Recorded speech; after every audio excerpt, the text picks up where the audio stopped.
இயேசு கிறிஸ்துவின் நாமத்தினாலே இந்த உபவாச ஜபத்துக்கு வந்திருக்கிற தேவ பிள்ளைகள் யாவரையும் ஹம்பிள் பிகினிங் மினிஸ்ட்ரீஸ் சார்பாக வாழ்த்தி வரவேற்க எல்லாரும் கரங்களை தட்டி தேவனுடைய நாமத்தை மகிமைப்படுத்தலாமா? ஆமேன், ஆமேன். இன்றைக்கும் தேவன் உங்களோடு பேச விரும்புகிற ஒரு செய்தி, ஒரு ஆச்சரியமான ஒரு செய்தி, ஒரு நம்முடைய வாழ்க்கையில ஒரு நம்பிக்கையை ஏற்படுத்துகிற ஒரு செய்தியாக மாறப்போகிறது. இதோ முகநூலிலே ஒரு தலைப்பை நாங்கள் பதிவிட்டிருக்கோம். அந்த தலைப்பை பார்த்த உடனே ஒருவேளை அவர்கள் நினைக்கலாம், என்ன ஒரு மனுஷனால தன்னுடைய சரீரத்தை மறைக்க முடியுமா என்று சொல்லி, தன்னுடைய சரீரத்தை, உடலை மறைக்க முடியுமா என்பதுதான் அங்க இது ஆன் பண்ணியிருக்காங்க.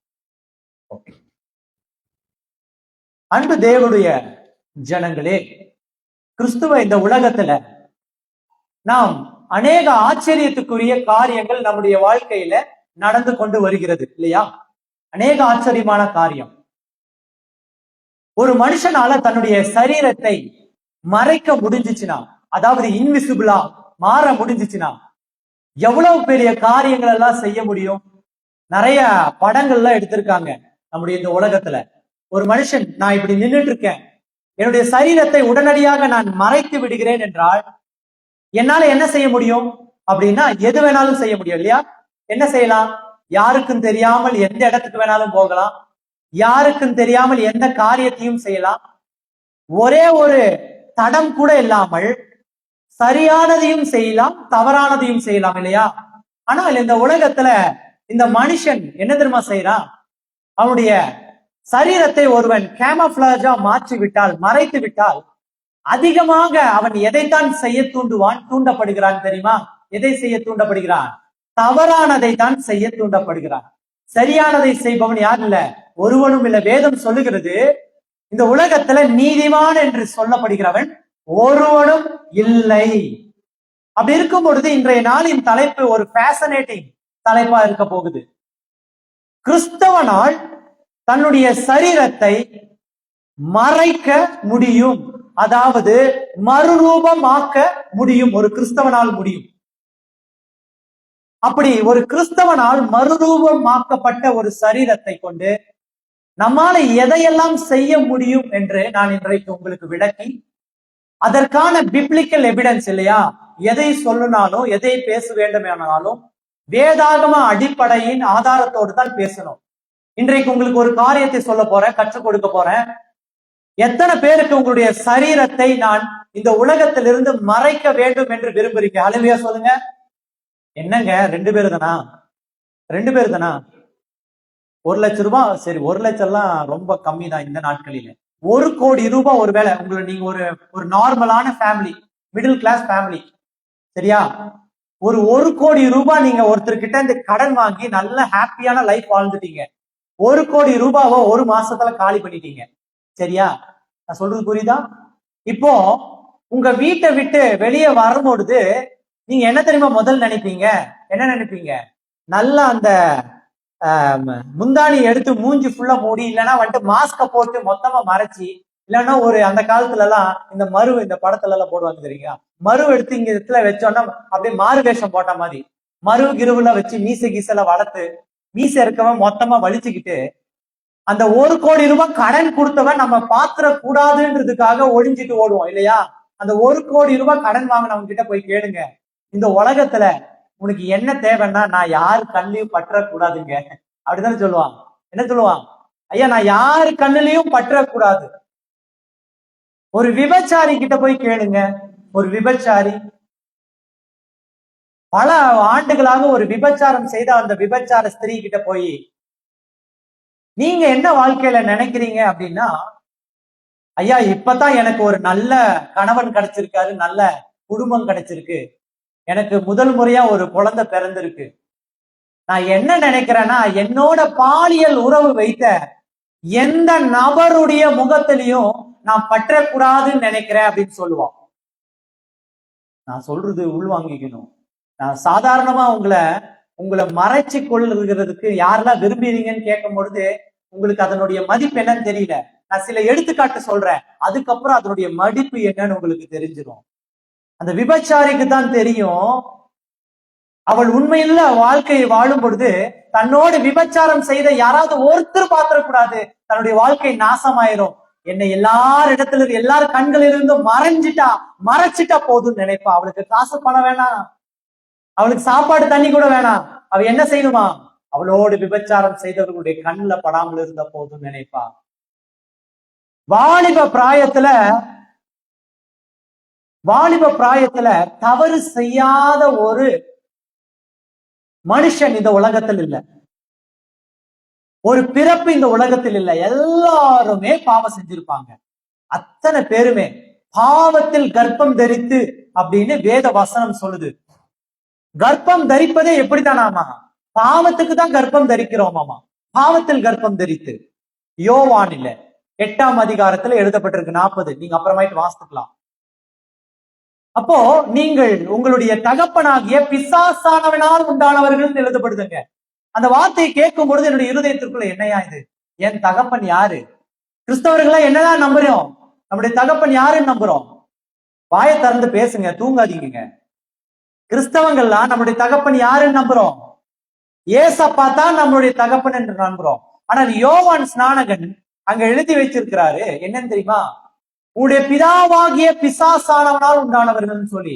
எதனால அப்படி சொன்னாருன்னு பொழுது, எதனால அப்படின்னு ஆராயும் பொழுது, எந்த மனுஷனுடைய இருதயம் அநேக கவலைகளினால் நிறைந்திருக்கிறதோ, பாவங்களினால் நிறைந்திருக்கிறதோ, மேட்டிமையினால் நிறைந்திருக்கிறதோ, பொய்யினால் நிறைந்திருக்கிறதோ, இல்லை இன்னும் பல வகையான ஆண்டவருக்கு விருப்பப்படாத காரியங்களினால் நிறைந்திருக்கிறதோ, அவர்களை எல்லாம் எப்படி தெரியுமா அடையாளம் காட்டுறாரு?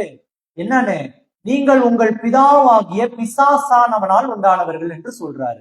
பிசாசானவன். அப்போ நாம ஆண்டவருக்குள்ள ரட்சிக்கப்பட்டு வந்த உடனே நாம என்ன தெரியுமா நினைக்கிறோம்? ஆண்டவரே, அதிகாலையில ஒருத்தர் வேலைக்கு போறாங்கன்னு வச்சுக்கோங்க, உங்களுடைய கணவர் வேலைக்கு போறாங்க, மனைவி வேலைக்கு போறாங்கன்னா ஜெபம் எப்படி தெரியுமா செய்வாங்க? ஆண்டவரே, இந்த உலகத்தில் இருக்கிற பொல்லாத சாத்தானின் கண்களுக்கு என்னை என்ன செஞ்சிருங்க? சொல்லுங்க. சொல்லணும். என்னன்னு சொல்லுவோம்? மறைச்சிருங்க அப்படின்னு சொல்லுவோம். வாயை திறந்து பேசுங்க. இந்த உலகத்தில் இருக்கிற பிசாசனுடைய கண்களுக்கு என்னை மறைத்திடும் ஆண்டவரே. நான் பாதுகாப்பா வேலைக்கு போய் பாதுகாப்பா திரும்பி வரணும் ஆண்டவரே. நம்முடைய வீட்டுல ஒரு சின்ன குழந்தை இருக்கும், பையன் இருப்பான், ஸ்கூல் படிச்சுட்டு இருப்பான். அவனுக்கு காலையில ஸ்கூலுக்கு போகும் பொழுது ஒரு கிறிஸ்தவ தாய் தகப்பன் மாத்திரமில்ல, எல்லாம் இந்த உலகத்துல பிறப்பை கொடுத்த எல்லா தாய் தகப்பனும் நினைக்கிறது என்ன தெரியுமா? என் மகன் நல்லபடியா ஸ்கூலுக்கு போய் பாதுகாப்பா வீட்டுக்கு திரும்பணும். இந்த உலகத்துல நிறைய பேர் இருக்கா, அவனால எந்த கஷ்டமோ எந்த பிரச்சனையோ ஆபத்தோ வராம அவங்களுடைய கண்களிலிருந்து மறைத்துடும்.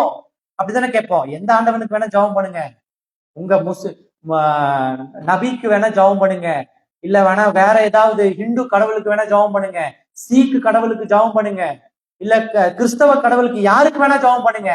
இந்த உலகத்தில் இருக்கிற எல்லா மனிதர்களும் வேண்டுவது அதுதானே, என் மகன் எல்லாரும் கண்களையும் மறைக்கப்பட்டு பாதுகாப்பா போய் பாதுகாப்பா வரணும். ஒரு தேசத்திற்கும் இன்னொரு தேசத்திற்கும் போர் வருதுன்னா, ஒரு தேசத்தின் தலையை வெட்டினா தான் அந்த போர்ல ஜெயிக்க முடியும். அதுதானே உண்மை. தலையை வெட்டணும், தளபதியை கொல்லணும். அப்ப அந்த ஒரு தேசத்தின் தளபதி கொல்லப்படணும்னா இந்த தேசத்திலிருந்து அனுப்பப்படுகிற ஒற்றர்கள் என்ன தெரியுமா இருக்கணும்? மற்றவர்களுடைய கண்களுக்கு படாமல் அவன் போய் அந்த திட்டத்தை அந்த காரியத்தை செயல்படுத்தி விட்டு திரும்பணும். எல்லாரு கண்களிலும் காட்டி விட்டு போறதா இருந்தானா அந்த திட்டத்தை செயல்படுத்த முடியாது. யூ கான் பி சக்சஸ்ஃபுல், இல்லையா? இஸ்ரேல்ல ஒரு படை இருக்கு, மொசாட் அப்படின்னு பேரு. ஜூஸ் பைபிள் தானே, ஜூஸ் பத்தி தானே படிக்கிற அந்த சந்ததிகள் தானே மொசாட். அவர்களுடைய வேலை என்ன தெரியுமா? இஸ்ரேலுக்கும் இஸ்ரவேலர்களுக்கும் எதிரா யாராவது பேசினா அந்த நாட்டுக்கு எதிரா யோசிச்சாலே போதும், உடனடியா மொசாட் என்ன தெரியுமா பண்ணும்? ஒரு டீமை அனுப்பி அவனை கொலை செஞ்சுட்டு அமைதியா கொண்டு வந்துரும். அவன் எந்த நாட்டுல இருந்தாலும் சரி, அந்த நாட்டுல அவங்க நுழையிறதும் தெரியாது, அவங்கள கொலை செய்யறதும் தெரியாது. சில நேரத்துல கொலை செய்ய வேண்டிய ஆளை கடத்தி கூட கூட்டிட்டு இஸ்ரேலுக்கே வந்துருவாங்க. அவ்வளவு டேலண்டட். நினைச்சு பாருங்க, ஒருத்தனை கொலை செய்ய போகணும், தன்னுடைய தேசத்துக்கு எதிராக பேசிட்டு இருக்கவன இல்லைன்னா கடத்திட்டு வரணும். நீங்க போகும் பொழுது ரேப் சாங் பாப் சாங்ல போட்டுட்டு போய் டிவில இல்ல செல்ஃபில எடுத்து பேஸ்புக்ல எல்லாம் போட்டுட்டு இருந்தனா அந்த காரியம் நடக்குமானா நடக்காது. அப்போ நீங்க மறைவில போய் செய்ய வேண்டியதெல்லாம் மறைவில தான் செஞ்சாகணும். வேதம் சொல்லுகிறது, உன்னுடைய பிரச்சனையின் நாட்களிலே, பாவ நாட்களிலே, உன்னுடைய மனவேதனை நாட்களிலே நீ மற்றவர்களுக்கு வெளிப்படுத்தாதபடிக்கு உன் வீட்டில இருக்கிற அறை கதவை பூட்டிக் கொண்டு, எப்படியா உன்னுடைய வீட்டிற்குள்ளே போய் உன்னுடைய அறை கதவை பூட்டிக் கொண்டு உன்னை யாருக்கும் வெளிப்படுத்தாதபடிக்கு, எப்படியா உன்னை யாருக்கும் வெளிப்படுத்தாதபடிக்கு தேவனுடைய சமூகத்துல அந்தரங்கத்தில் இருக்கிற பிதாவிற்கு உன்னை நீ வெளிப்படுத்து. அப்பொழுது தேவன் உனக்கு எப்படி பதில் தருவாரா? வெளிரங்கமாய் பதில் தருவார். அல்லேலூயா சொல்லு. அப்போ இந்த மறைவுக்கு எவ்வளவு அதிகாரம் இருக்கு பாருங்க, மறைச்சு கொள்வதற்கு. அப்போ இந்த நாளின் தலைப்பினுடைய கனம் உங்களுக்கு புரியுதா? ஒரு தலைப்பை சொல்லிட்டு அதை புரிய வைக்க எவ்வளவு நேரம் பேச வேண்டியதா இருக்கு பாருங்க, இல்லையா? ஏன்னா வெறும் தலைப்பை சொன்னா அங்க வந்து காரி துப்புவானுங்க. யாரு தெரியுமா? மற்றவர்கள் துப்ப மாட்டாங்க, நம்ம ஆளுங்களே துப்புவாங்க. பாரு, ஊழியக்காரனா லட்சந்த பேரு அங்கிய தாடியை வளர்த்துக்கிட்டு அங்க முன்னாடி நின்றுக்கிட்டு சரீரத்தை மறைய வைக்கிறானாமா. இதெல்லாம் கிறிஸ்தவனா? இவெல்லாம் ஒரு சரியான ஊழியக்காரனா? போட்டிருக்கான் பாரு தலைப்பு, கிறிஸ்தவனால் தன்னுடைய சரீரத்தை மறைய செய்ய முடியும். போட்டிருக்கான் பாரு தலைப்புன்னு வந்து பேசுவாங்க. அதனாலதான் அந்த அவுள் இல்லாத வாய் சும்மா மென்னுட்டு இருக்கும் தெரியுமா? காளி வாயில மெல்லுவானுங்களே, இந்த காளி வாயில மெல்றவங்களுக்காக தான் இந்த தலைப்பினுடைய கனம் என்னன்னு காட்டி கொடுத்தேன். தலைப்பு வேணா நாம் கண்ணை கவரக்கூடிய, இருதயத்தை கவர்ச்சி செய்யக்கூடியதா இருக்கலாம். அதற்குள்ள ஒளிந்து இருக்கிற சத்தியம் என்ன தெரியுமா? ஒரு கிறிஸ்தவனும் அறிந்திருக்க வேண்டிய சத்தியம். அல்லேலூயா. இந்த உலகத்துல உன்னை மறைத்துக் கொள்ளாவிட்டால் அநேகருடைய கண் அடிக்கு நீ பலியாவாய். சின்ன வயசுல என்னுடைய தாய் சொல்லுவாங்க, நான் நம்ம வீட்டு மட்டும் பேசிக்கிறேன். என்னுடைய தாய் சொல்லுவாங்க, நல்லா அழகா ட்ரெஸ் எல்லாம் போட்டு விட்டு நம்ம ஊர்ல போனோம்னா, ஒருவேளை நம்ம வீட்டுக்கு கீழே இருக்கவங்களும் ஒரு சின்ன ஒரு நார்மலான குடும்பம், நம்ம ஒரு மிடில் கிளாஸ், கொஞ்சம் நல்ல குடும்பம், கொஞ்சம் பண வசதியான குடும்பம்னா, இந்த கிறிஸ்துமஸ் நியூ இயர்லாம் ஆச்சுன்னா என்ன தெரியுமா செய்வோம்? கொஞ்சம் காஸ்ட்லியான ட்ரெஸ் எடுப்போம். அவங்க என்ன செய்வாங்க? அவங்களுடைய திராணிக்கு ஏற்ற ட்ரெஸ் எடுப்பாங்க. நம்ம வீட்டுல நம்மளுடைய திராணி கேட்ட ட்ரெஸ், நம்மளுடைய திராணி கேட்ட ட்ரெஸ் என்ன? ஒரு ஷர்ட் 1000 ரூபாய், ஒரு பேண்ட் 1000 ரூபாய், ஒரு ஷூ 1500 ரூபான்னு போட்டு இப்போ ஞாயிற்றுக்கிழமான சபைக்கு போவோம், சர்ச்சுக்கு போவோம். நம்மளுடைய ஃப்ரெண்டு கீழே வீட்டுல இருப்பான், அவன் எடுத்திருப்பான் என்னது? ஒரு ஹவாய் செப்பல் 150 ரூபாய், 100 ரூபாய் ஹவாய் செப்பல், சரியா? ஒரு பேண்ட் 150 ரூபாய், ஒரு ஷர்ட் 100 ரூபாய், மொத்தமே 300 ரூபாய்க்குள்ள வந்துட்டு அவனுடைய கிறிஸ்துமஸ் முடிஞ்சிருக்கும். அவன் வேற போட்டு வருவான். நம்முடைய வீட்டுல நம்ம சின்ன பிள்ளைனால நம்முடைய அம்மா அப்பா நம்ம மீது இருக்கிற அன்புல என்ன செய்வாங்க? நல்ல எண்ணெயை பூசி வாரி விட்டு, நல்ல வகுடு எடுத்து வகுடு எடுத்து வாரி விட்டு, பவுடர்ல அக்கல்ல எல்லாம் பூசி விட்டு, எல்லா இடத்துலயும் பூசி விட்டு, சென்ட் கிண்டெல்லாம் அடிச்சு, நல்ல ட்ரெஸ்ஸ போட்டு இன் பண்ணி, பெல்ட் கட்டி, டைய கட்டி போயா நீ முன்னாடி. நீ சபைக்கு போய் நிக்கும் பொழுது இன்னாவுடைய பையன் எல்லாரும் கண்ணு உன்னையே பார்க்கணும்னு நினைப்பாங்க, இல்லையா? சபைக்கு போயிட்டு சபையில ஆராதனை எல்லாத்தையும் முடிச்சுட்டு வந்தோடனே அந்த பையன் அங்க ஏதாவது தண்ணி கிண்ணி குடிச்சிருப்பான், ஐஸ்காரம் வந்து பீன் அடிச்சுட்டு இருப்பான், ஐச கீச வாங்கி சாப்பிட்டுருப்பான். ஐச கீச வாங்கி சாப்பிட்டோன்னா பையன் வீட்டுக்கு வந்தோன்னா அன்னைக்கு சாயந்தரம் காய்ச்சல் வந்துருக்கும். காய்ச்சல் வந்து கொக்கு கொக்கு நிரும்பி காய்ச்சல். உடனடியா நம்ம வீட்டுல இருக்க பெரியவங்க அம்மா அப்பா என்ன தடவை சொல்லுவாங்க? கண்ணு அடிபட்டுருச்சு, என் பிள்ளைய பார்த்து அத்தனை பேரும் கண்ணு வச்சிருக்காங்க அப்படின்னு சொல்லிட்டு, வாயா நீங்கன்னு சொல்லி தொடப்பத்துல ஒரு சின்ன பீஸ உடைச்சி 2 காஞ்ச மிளகாவை எடுத்து அதுல கொஞ்சோண்டு கல்லுப்ப வச்சு அதுல அந்த பையனுடைய மயிரை புடுங்கி, கெட்ட வார்த்தை பேசலைங்க, சுத்தமான தமிழ் வார்த்தையை பேசுற, பைபிள்ல கொடுக்கப்பட்டிருக்கிற வார்த்தை. அந்த சின்ன பையனுடைய, அதுவும் சாதாரண இடத்துல புடுங்க மாட்டாங்க. எந்த இடத்துல புடுவாங்க தெரியுமா? எங்க புடுங்குவாங்க? அந்த பண்ணிருப்பீங்க, பண்ணாம இருப்பீங்களா? உச்சந்தலையில இருக்க மயிரை புடுங்கி அதுல வச்சு இப்போ கீழ இருந்து மேல வரைக்கும் மந்திரிச்சு விடுவாங்க. எனக்கு என்ன ஒரு ஆச்சரியம்னா, வாய்க்குள்ள ஏதோ ஒண்ணு சொல்லுவாங்க. எனக்கு 36 வயசாச்சு, இன்ன வரைக்கும் என்ன சொன்னாங்கன்றது தான் எனக்கு தெரியல. சாகருக்குள்ள கேட்டுறணும்னு நான் விருப்பப்படுறேன். எனக்கு தெரியவே இல்லை. கிராஸ போடுவாங்க. கிறிஸ்தவனாச்சே, மேல இருந்து கீழே வரைக்கும் இழுத்து கிறிஸ்தவன்றதுனால அந்த சிம்பிள் போட்டுருவாங்க. போட்டு துப்பு 3 முறை. நிறைய முறை நமக்கு சரியா அதுல துப்ப மாட்டோம், அவங்களுடைய கையில தான் துப்பி வைப்போம். சரியா? ஏய் காரி துப்பாதரா, மெதுவா துப்பு போதும். அதுவும் எத்தனை முறை துப்பணும் சொல்லுங்க? 3 முறை. அது என்னன்னு தெரியல, 3 முறை துப்பணும். 3 முறை துப்பி இப்ப அதை எடுத்து எங்க போடுவாங்க? குழம்புலையா? எங்க போடுவாங்க? அடுப்புல போட்டோன்னே அது என்ன தெரியுமா ஆகும்? பட்டாசு வெடிச்ச மாதிரி வெடிக்கும், டபா டுபீர்னு. இந்த மயிரை போட்டா ஒரு ஸ்மெல் வரும், மிளகாவை அடுப்புல போட்டா ஒரு புகை காரம் வரும், டபார் டுபீர்னு அந்த உப்பு வெடிக்கும். உடனடியா என்ன தெரியுமா சொல்றாங்க? பாரு எவ்வளவு கண்ணு என் பையன் மேல, என் பொண்ணு மேல, இந்தா எப்படி வெடிக்குது பாரு, சர வெடியா, எத்தனை பேருடைய கண்ணு போச்சுன்னு சொல்லி. அது சரியா தவறா அப்படின்னு நான் இங்க பேச நிக்கிறது கிடையாது. ஆனா உன்னுடைய தாயோ தகப்பனோ பாட்டியோ தாத்தாவோ என்ன தெரியுமா நினைக்கிறாங்க? உன்னுடைய சரீரம் மத்தவனுடைய கண்ணுக்கு படாமல் இருந்திருந்தா உனக்கு இப்படி ஒரு நோய் வந்திருக்காது. பட்டதுனால தான் உனக்கு நோய் வந்துச்சு. அதனால எப்படியாவது குணமாக்கணும். அதனால என்ன தெரியுமா?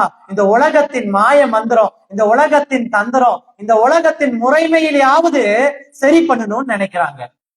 நான் அந்த விஷயத்துல அந்த மூட நம்பிக்கையை நான் பேச விரும்பல.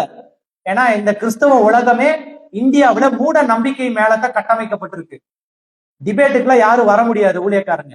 ஏன்னா திருப்பி கேள்வி கேட்பேன்.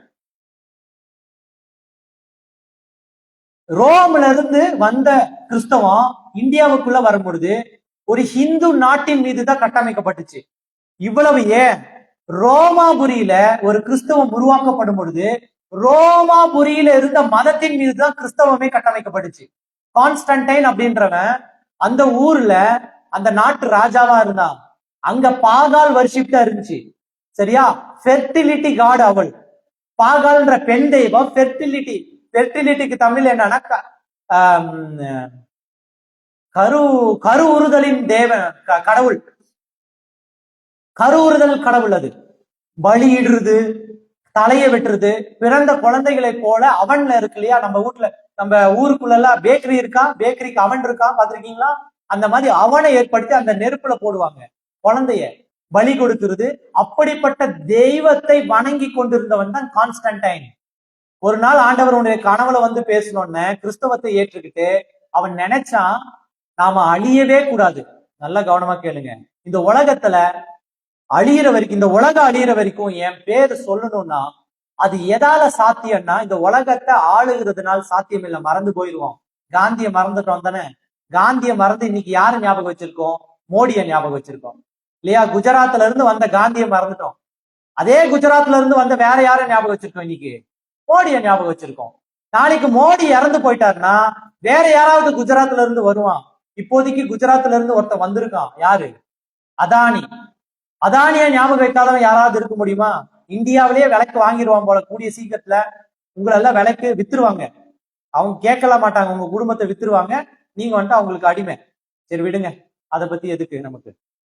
அப்போ அந்த அடையாளத்தை ஏற்படுத்தணும். நீ வாழ்ந்தாய் என்ற அடையாளத்தை இந்த உலகத்துல இருக்க ஒரு மனுஷனும் மறக்க கூடாதுன்றதுக்காக அது எப்படி முடியும்னு நினைச்சான். எப்படி தெரியுமா முடிஞ்சிச்சு? ஒரு மதத்தை தன் மதமாக ஏற்படுத்தி விட்டான். இந்த உலகத்துல ஒரு மனுஷனும் என்ன செய்ய முடியாது, என்ன மறக்கவே மாட்டான். இப்ப பாத்தீங்களா, இந்த மேடையில நின்று கிட்டத்தட்ட 2600 வருஷத்துக்கு முன்பதாக வாழ்ந்த ஒரு கான்ஸ்டன்டைன் பத்தி நான் என்ன தெரியுமா பண்ணிட்டு இருக்கேன்? இந்த மேடையில 2024 பேசிட்டு இருக்கேன். பண்ணிட்டானா? அவன் சொன்னதை சாதிச்சுட்டானா? அப்படி ஏற்படுத்தப்பட்டதுதான் கிறிஸ்தவம்.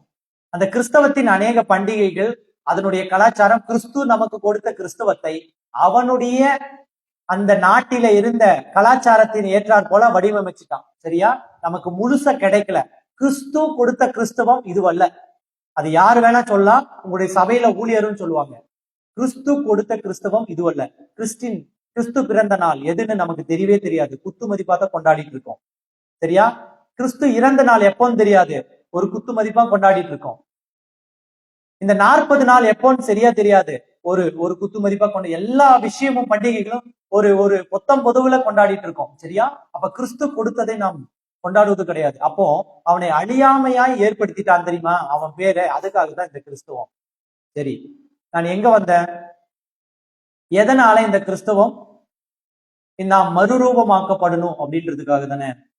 அப்போ இந்த கிறிஸ்தவத்திற்குள்ள மறுரூபம் ஆவது அப்படின்றது எவ்வளவு பெரிய மேன்மை என்பதை நீங்க தெரிஞ்சுக்கணும். இன்னைக்கு எவ்வளவு பெரிய மேன்மையை தரக்கூடியது என்று என்னோட வசனத்தை திருப்பிக் கொள்ளுங்க.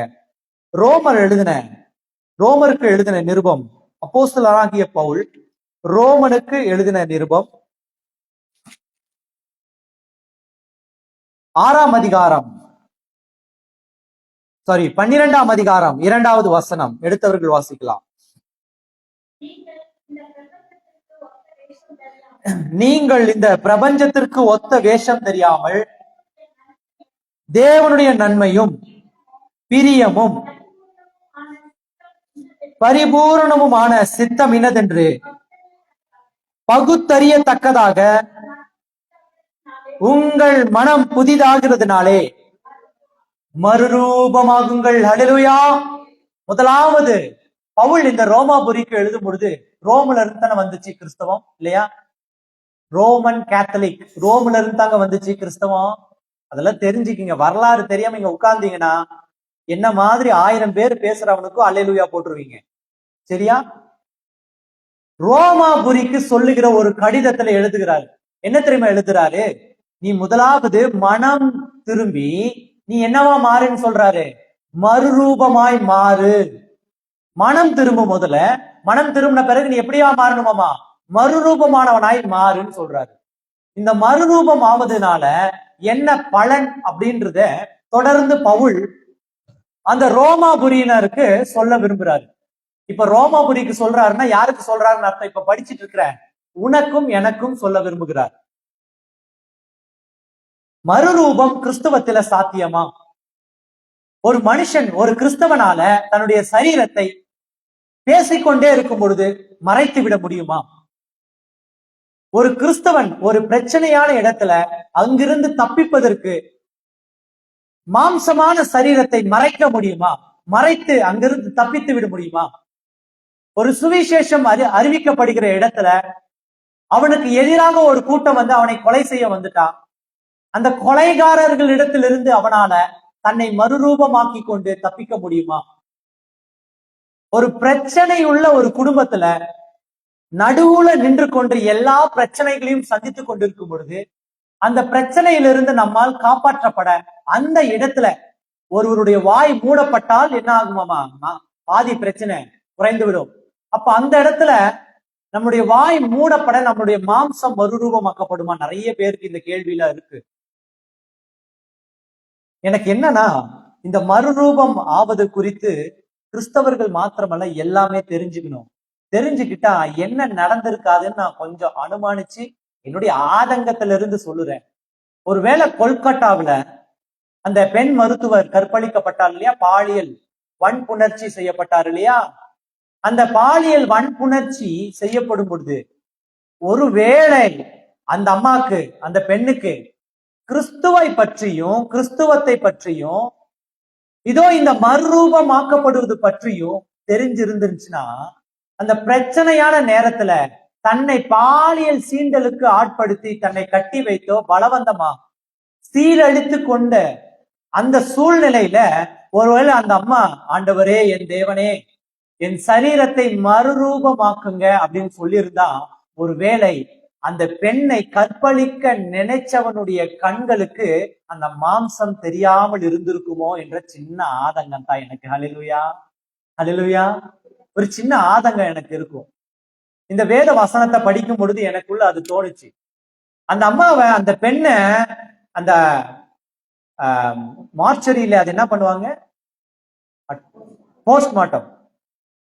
போஸ்ட்மார்ட்டம் பண்ணும் பொழுது தன்னுடைய அந்த பெண்ணுடைய வயிற்றுல இருந்து 150 கிராம் திரவத்தை எடுத்தாங்களாமா. திரவம்னா தண்ணி சாப்பாடு நான் சொல்லல. திரவம்னா ஒரு ஆணுடைய விந்தணுவை எடுத்தாங்களாமா. 150 கிராம் விந்தணுவை எடுத்தாங்களாமா. அந்த மருத்துவர் அதிர்ந்து போயிட்டாராமா. அந்த ஆபரேஷன் பண்ண மருத்துவர் அதிர்ந்து போயிட்டாரு. ஏன் அதிர்ந்து போயிட்டாருன்னா, அவர் வெளியில ஒரு நியூஸ் கொடுக்கிறாரு. ஒரு ஆணினுடைய ஒரு முறை அவன் பாலியல் செய்யும் பொழுது ஆணுடைய விந்தணுவின் அளவு 1 ml தானாமா, மில்லிகிராம் தானாமா. எம்எல்னா என்ன? மில்லி லிட்டரா? Milligram, millilitre. 1 ml தானாமா, ஒரே 1 ml. அவன் அதிர்ந்து போயிருக்கான். என்ன தெரியுமா? அந்த பெண்ணுடைய சடலத்தை அந்த போஸ்ட்மார்ட்டம் செய்யும் பொழுது அவளுடைய வயிற்றில் இருந்து 150 கிராம் என்று சொன்னால் எத்தனை பேர் ஒருவேளை கற்பழித்திருக்க கூடும் என்று சொல்றான். எத்தனை பேரால? ஒருவேளை மரணத்துக்கு பின்பதாக கற்பழித்தாங்களா, மரணத்துக்கு முன்பதாக கற்பழித்தாங்களான்னு தெரியல. ஆனால் ஒன்று தெரிகிறது, ஒன்று மட்டும் தெரிகிறது, இது ஒருவனால் நடத்தப்பட்டது கிடையாது என்று தெரிகிறது. இந்த காரியத்தை அந்த நியூஸ் சேனல்ல கேட்டதுல இருந்து என்னுடைய இருதயத்திற்குள்ள 2 காரியம் தோணுச்சு. என்னுடைய பக்கத்துல கேட்டிருந்தவங்க உடனடியாக அவங்க வாயிலிருந்து அவனுடைய பிறப்புறுப்பை அறுத்துடணும், அவனை தூக்கிலிட்டு கொன்றணும் அப்படின்னு சொல்லி கோவப்படுறாங்க. அவ்வளவு கொந்தளிக்கிறாங்க. அவங்களுடைய கொந்தளிக்கும் வார்த்தை கேட்கும் பொழுது என்னுடைய இருதயத்திலையும் எப்படிதான் முடியும்? வேலை நீ அழைத்து ஒரு பெண் வந்திருந்தா கூட பரவாயில்ல, ஆனா ஒரு பெண்ணினுடைய கனவை சிதைத்து அந்த பெண்ணினுடைய வாழ்க்கையை நாசமாக்கினது இல்லாம என்ன செஞ்சிட்டானாமா, இந்த இந்த இங்க இருக்கிற இது என்னது, இங்க உள்ள இருக்கிறது என்ன, தைராய்டு கிளாண்ட். தைராய்டு கிளாண்ட் இருக்கு இல்லையா, இந்த இடத்துல இருக்கு, இந்த 2 சைடு. இந்த கழுத்தை புடிச்சு நசுக்குனதுல இந்த தைராய்டு கிளாண்ட் வெடிச்சிருச்சாமா. தைராய்டு கிளாண்ட் இப்படி இருக்குங்க, இந்த இடத்துல இங்க இருக்கு 1 2 இருக்கும்.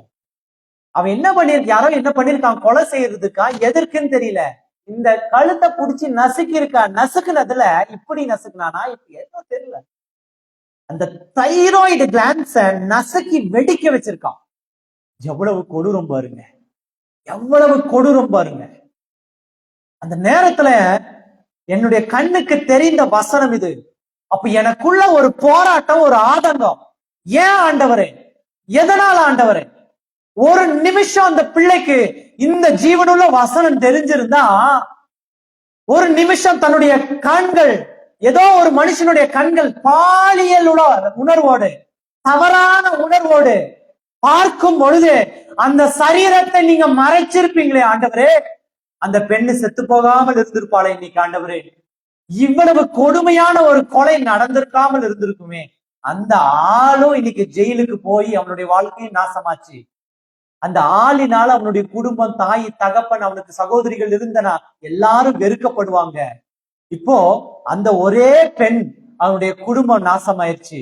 அந்த தாய் தகப்பனுடைய நிலைமையை நினைச்சு பாருங்க. அவனுக்கு ஒரு தம்பியோ யாரோ இருக்கான்னு நினைக்க, தம்பியோ தங்கச்சியோ தெரியல, யாரோ ஒருத்தர் இருக்காங்க. அவங்க நினைச்சு பாருங்க, நாளைக்கு ஒரு நாள் உங்களையோ என்னையோ நம்பி ஒருவேளை பெண் பிள்ளையா இருந்தா கூட இந்த சமுதாயத்திற்குள்ள அந்த பிள்ளையை வெளியே விடுவாங்களான்னு நினைச்சு பாருங்க. இந்த சமுதாயத்தை நீங்க என்ன தெரியுமா செஞ்சிட்டீங்க? வாழ முடியாததாய் மாற்றிக்கொண்டு வருகிறது பிசாசு, வாழக்கூடாததாய். ஒரு அம்மா வண்டியில ஏறுறாங்க, வண்டியில ஏறினோன்ன, பஸ்ல ஏறுறாங்க, படிக்கட்டுல ஏறினோன்ன உடனடியா கீழே விழுந்துடுறாங்க. விழுந்தோன்னா 4 பேர் போய் தூக்கி விட்டோன்ன அந்த அம்மா கத்தி கதறி அழுகுறாங்க. யாரு? ஆண்டவர் வந்திருக்காரா? ஆண்டவர் யாராவது வந்திருக்காங்கன்னு சொல்லுங்க, நானும் வந்துடுற கூட. ஆண்டவருடைய வசனத்தை பேசிட்டு இருக்குங்க இங்க, சரியா? இங்க கவனிங்க. அந்த அம்மா கத்தி கதறி அழுறாங்க. அங்க இருந்தவங்க எல்லாம் நினைச்சாங்க விழுந்ததுனால, பஸ் படிக்கட்டுல இருந்து விழுந்ததுனால அடிபட்டு இருக்கும் போல, அதனாலதான் அழுறாங்கன்னு நினைச்சு. ஆனா அந்த அம்மா திரும்ப திரும்ப எல்லாரும் சுத்தி பாக்குறாங்க. அந்த அம்மாக்கு கொஞ்சம் கூட ரத்தமோ இல்ல, காயம் இல்ல, ஒண்ணும் இல்ல. உடனடியா பார்த்துட்டு என்னப்பா என்னத்தான் ஆச்சு அப்படின்னா, அந்த அம்மா, ஐயா என்னுடைய பையில கல்யாணத்துக்குன்னு அடமானம் வச்சு எடுத்துட்டு போன நகையில இருந்து பணத்தை வச்சிருந்தையா, 5 லட்சம் ரூபாய், 5 லட்சம் ரூபாவை காணையா அப்படின்னு. கையில பை இருக்கு, சைடுல ஓட்ட போட்டு பையில இருந்து காசு எடுத்துட்டாங்க, 5 லட்சம் ரூபாய். அந்த அம்மா அதே ரோட்ல, நடு ரோட்ல தரையில உட்கார்ந்து தலையில மண்ணை வாரி போட்டுட்டு அழுகுது. இந்த சமுதாயம் உனக்கு கொடுக்கிற நன்மையான ஈவு, இந்த சமுதாயம் உனக்கு கொடுக்கிறது காரியம். இந்த சமுதாயத்திற்குள்ள போக பயமா இருக்கு. பயம். ஏன்? போய் திரும்பி வருவோமான்னு தெரியாது. நீங்க இந்த ரோட்ல போங்க, இன்னைக்கு எல்லா இடத்துலயும் சூப்பர் பைக் வந்துருச்சு. நார்மல் பைக்குடைய ஸ்பீடு கிடையாது, இது சூப்பர் பைக். அதனுடைய சத்தமும் ஜாஸ்தி, அதனுடைய ஸ்பீடும் ஜாஸ்தி, அதனால செத்தவனும் ஜாஸ்தி. ஒரு மாசத்துக்கு முன்னாடி ஒரு பையன் நல்லா குடிச்சிட்டு ஒரு சூப்பர் பைக்ல ஃபாஸ்டா போயிருக்கான். அந்த குடி போதையின் உச்சக்கட்டம் என்ன தெரியுமா பண்ணிருக்கு? அந்த ஃபாஸ்டா போகிறதுனால ஒரு நல்ல என்டர்டைன்மெண்ட் அவனுக்கு கொடுத்துருக்கு. அதனால நல்லா முறுக்கி ஃபாஸ்ட்ல போறான். ஃபாஸ்ட்ல போய் ஒரு வளைவுல வளையும் பொழுது கொஞ்சம் ஸ்கிட்டா என்ன பண்ணிருக்கு? நேரா போய் ஒரு தந்தி போஸ்ட், எலக்ட்ரிக் போஸ்ட்ல போய் அடிச்சிட்டான். எலக்ட்ரிக் போஸ்ட்ல அடிச்சது என்ன ஆயிருக்குன்னா, அந்த பைக் 2 துண்டா கட் ஆயிருச்சு. 2 துண்டா. அப்ப அவன் எப்படி இருந்திருப்பான்னு நினைச்சு பாருங்க. இந்த செயலை என்ன தெரியுமா பண்ணிட்டு இருக்கான்? பக்கத்துல இருக்கிற ஒருத்தன், அந்த கூட்டத்துல இருந்த ஒருத்தன் வீடியோ எடுத்து காட்டிட்டு இருக்கான். வீடியோல காட்டும் பொழுது அந்த பையன் என்ன தெரியுமா சொல்றான்? ஐயோ நான் சாக போறேனா, ஐயோ நான் சாக போறேனா, நான் செத்துருவனா, நான் செத்துருவனான்றான். என்ன சொல்றான்?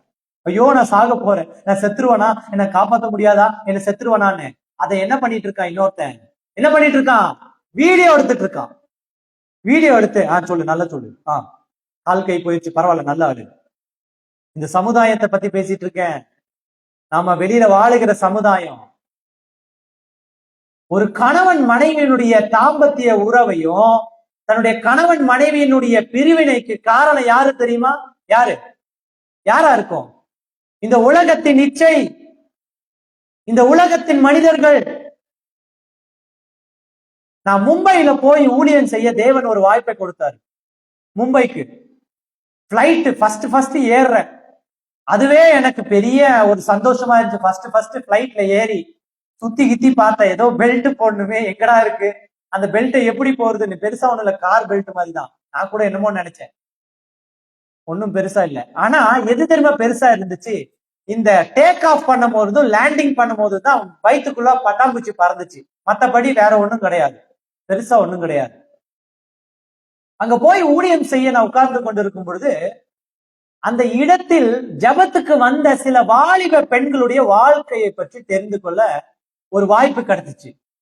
ஜபம் எல்லாம் பண்ணி முடிச்சோன்னா ஒவ்வொருத்தரும் வந்து அவங்களுடைய வாழ்க்கையை ஏதோ ஆண்டவர் இடத்துல பாவ மன்னிப்பு கேட்ட மாதிரி ஒப்பு கொடுத்துட்டு இருந்தாங்க என்கிட்ட.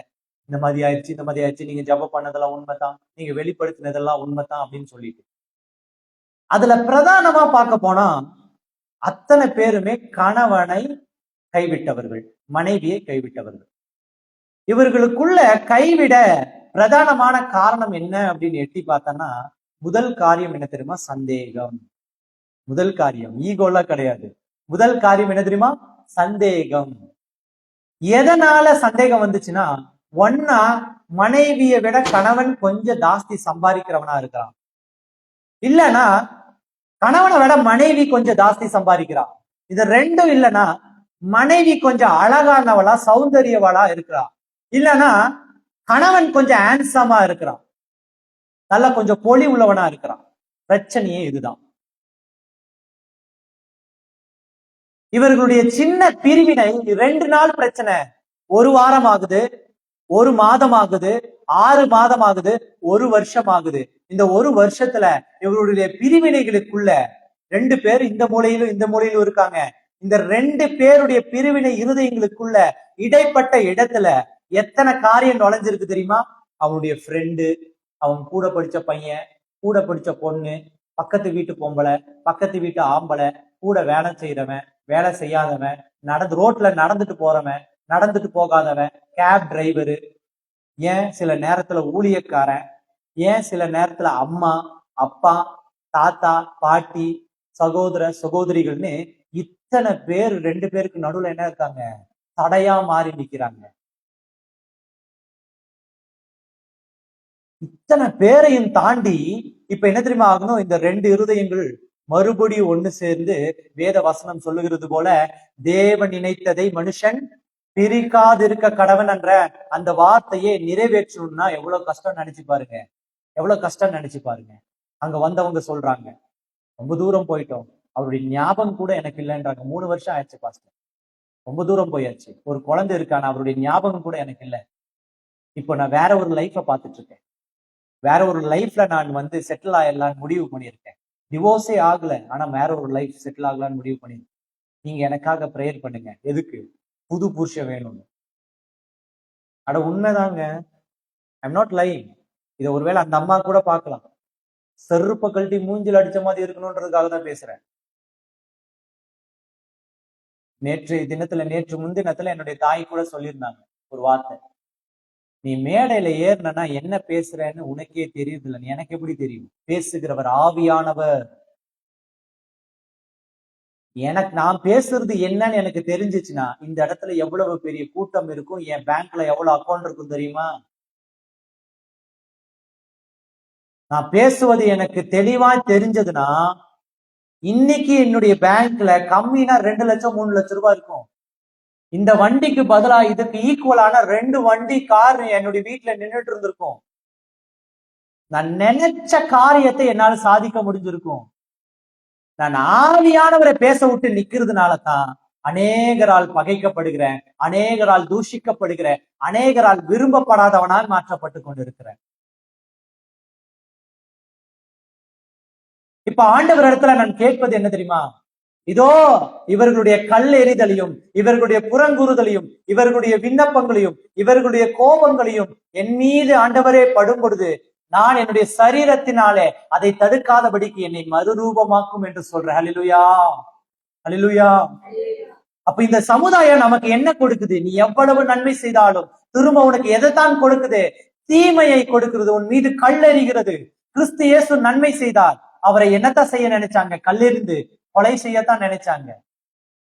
அப்ப அந்த நேரத்துல எல்லா இடத்திலிருந்தும் அவர் தப்பி சென்றார் எழுதப்பட்டிருக்கு. அந்த தப்பி சென்றார் என்ற வார்த்தைக்கு பதிலா நான் இந்த வார்த்தையை போடுகிறேன், மறுரூபமாக்கப்பட்டார்.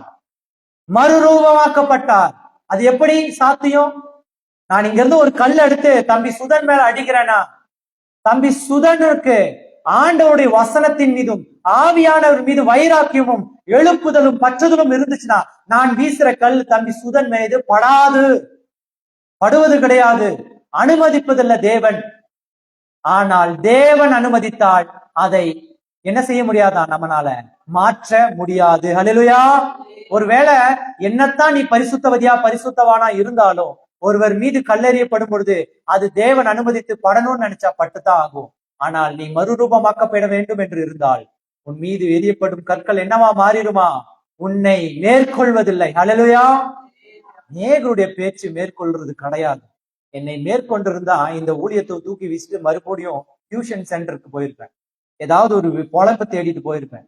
ஏன்னா என்ன பேசினவர்கள் எல்லாம் வெளியில இருந்தவங்க கிடையாது, என் குடும்பமே என்ன பேசிச்சு, என்னுடைய சொந்த பந்தங்கள் தான் என்ன பேசிச்சு.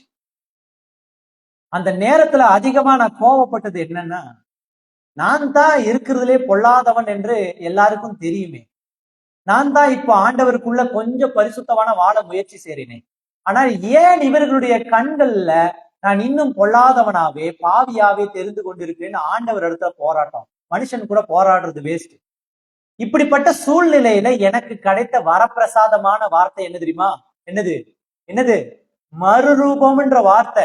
இந்த வார்த்தை எனக்கு கிடைச்ச வரப்பிரசாதம் உங்களுக்கும் இன்னைக்கு கிடைச்சிருக்கிற வரப்பிரசாதம்.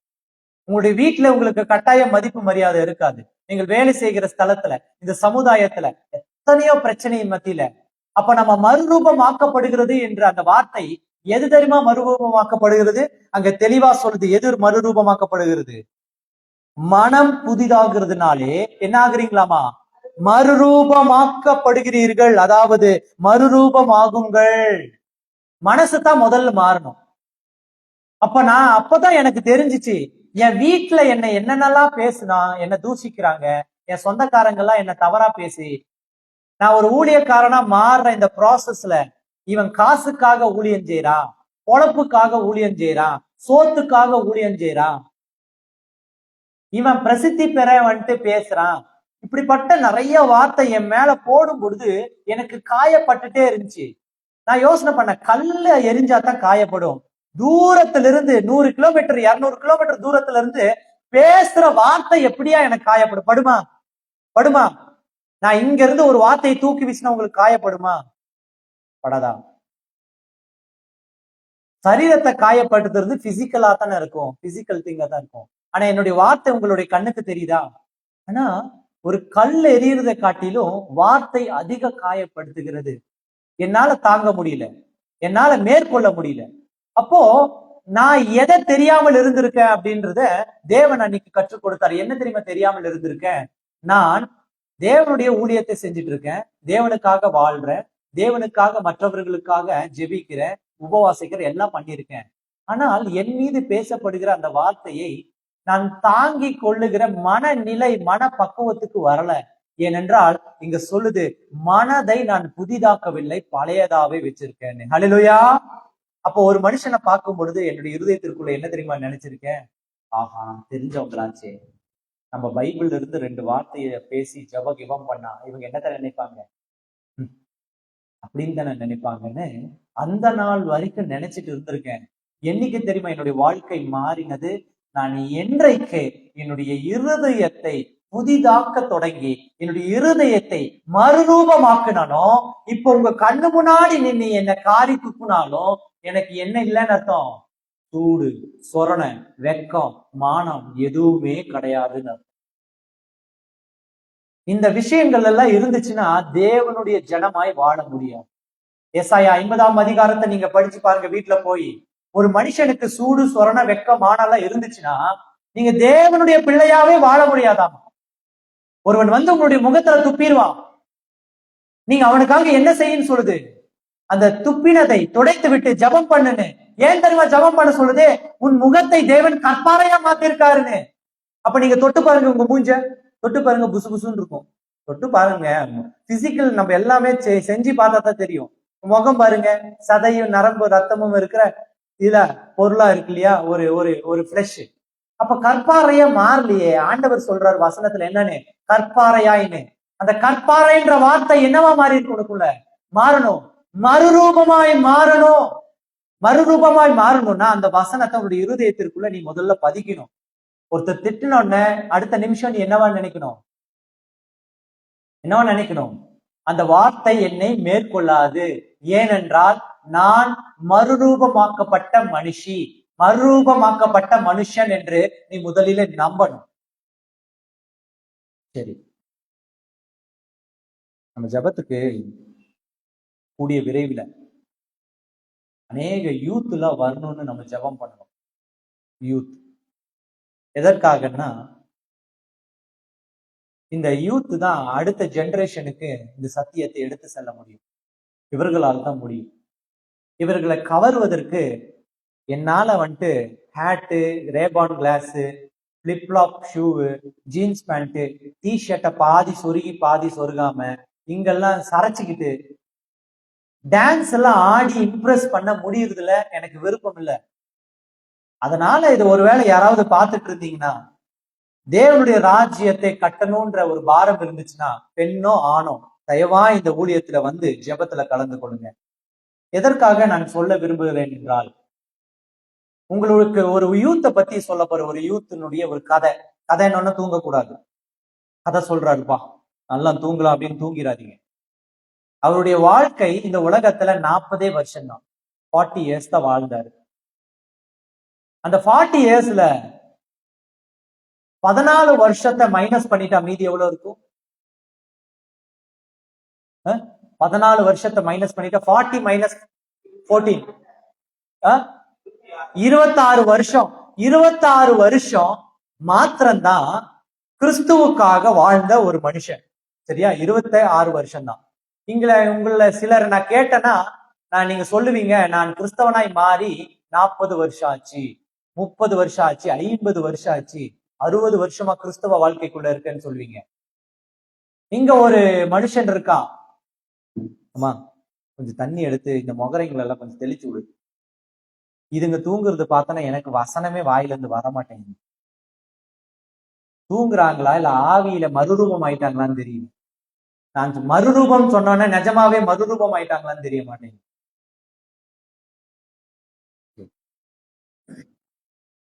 இந்த மனுஷன் லூதியானா அப்படின்ற இந்தியாவில இருக்கிற ஒரு பகுதியில பிறந்தார். ஒரு மாவட்டத்துல லூதியானா அப்படின்ற இடத்துல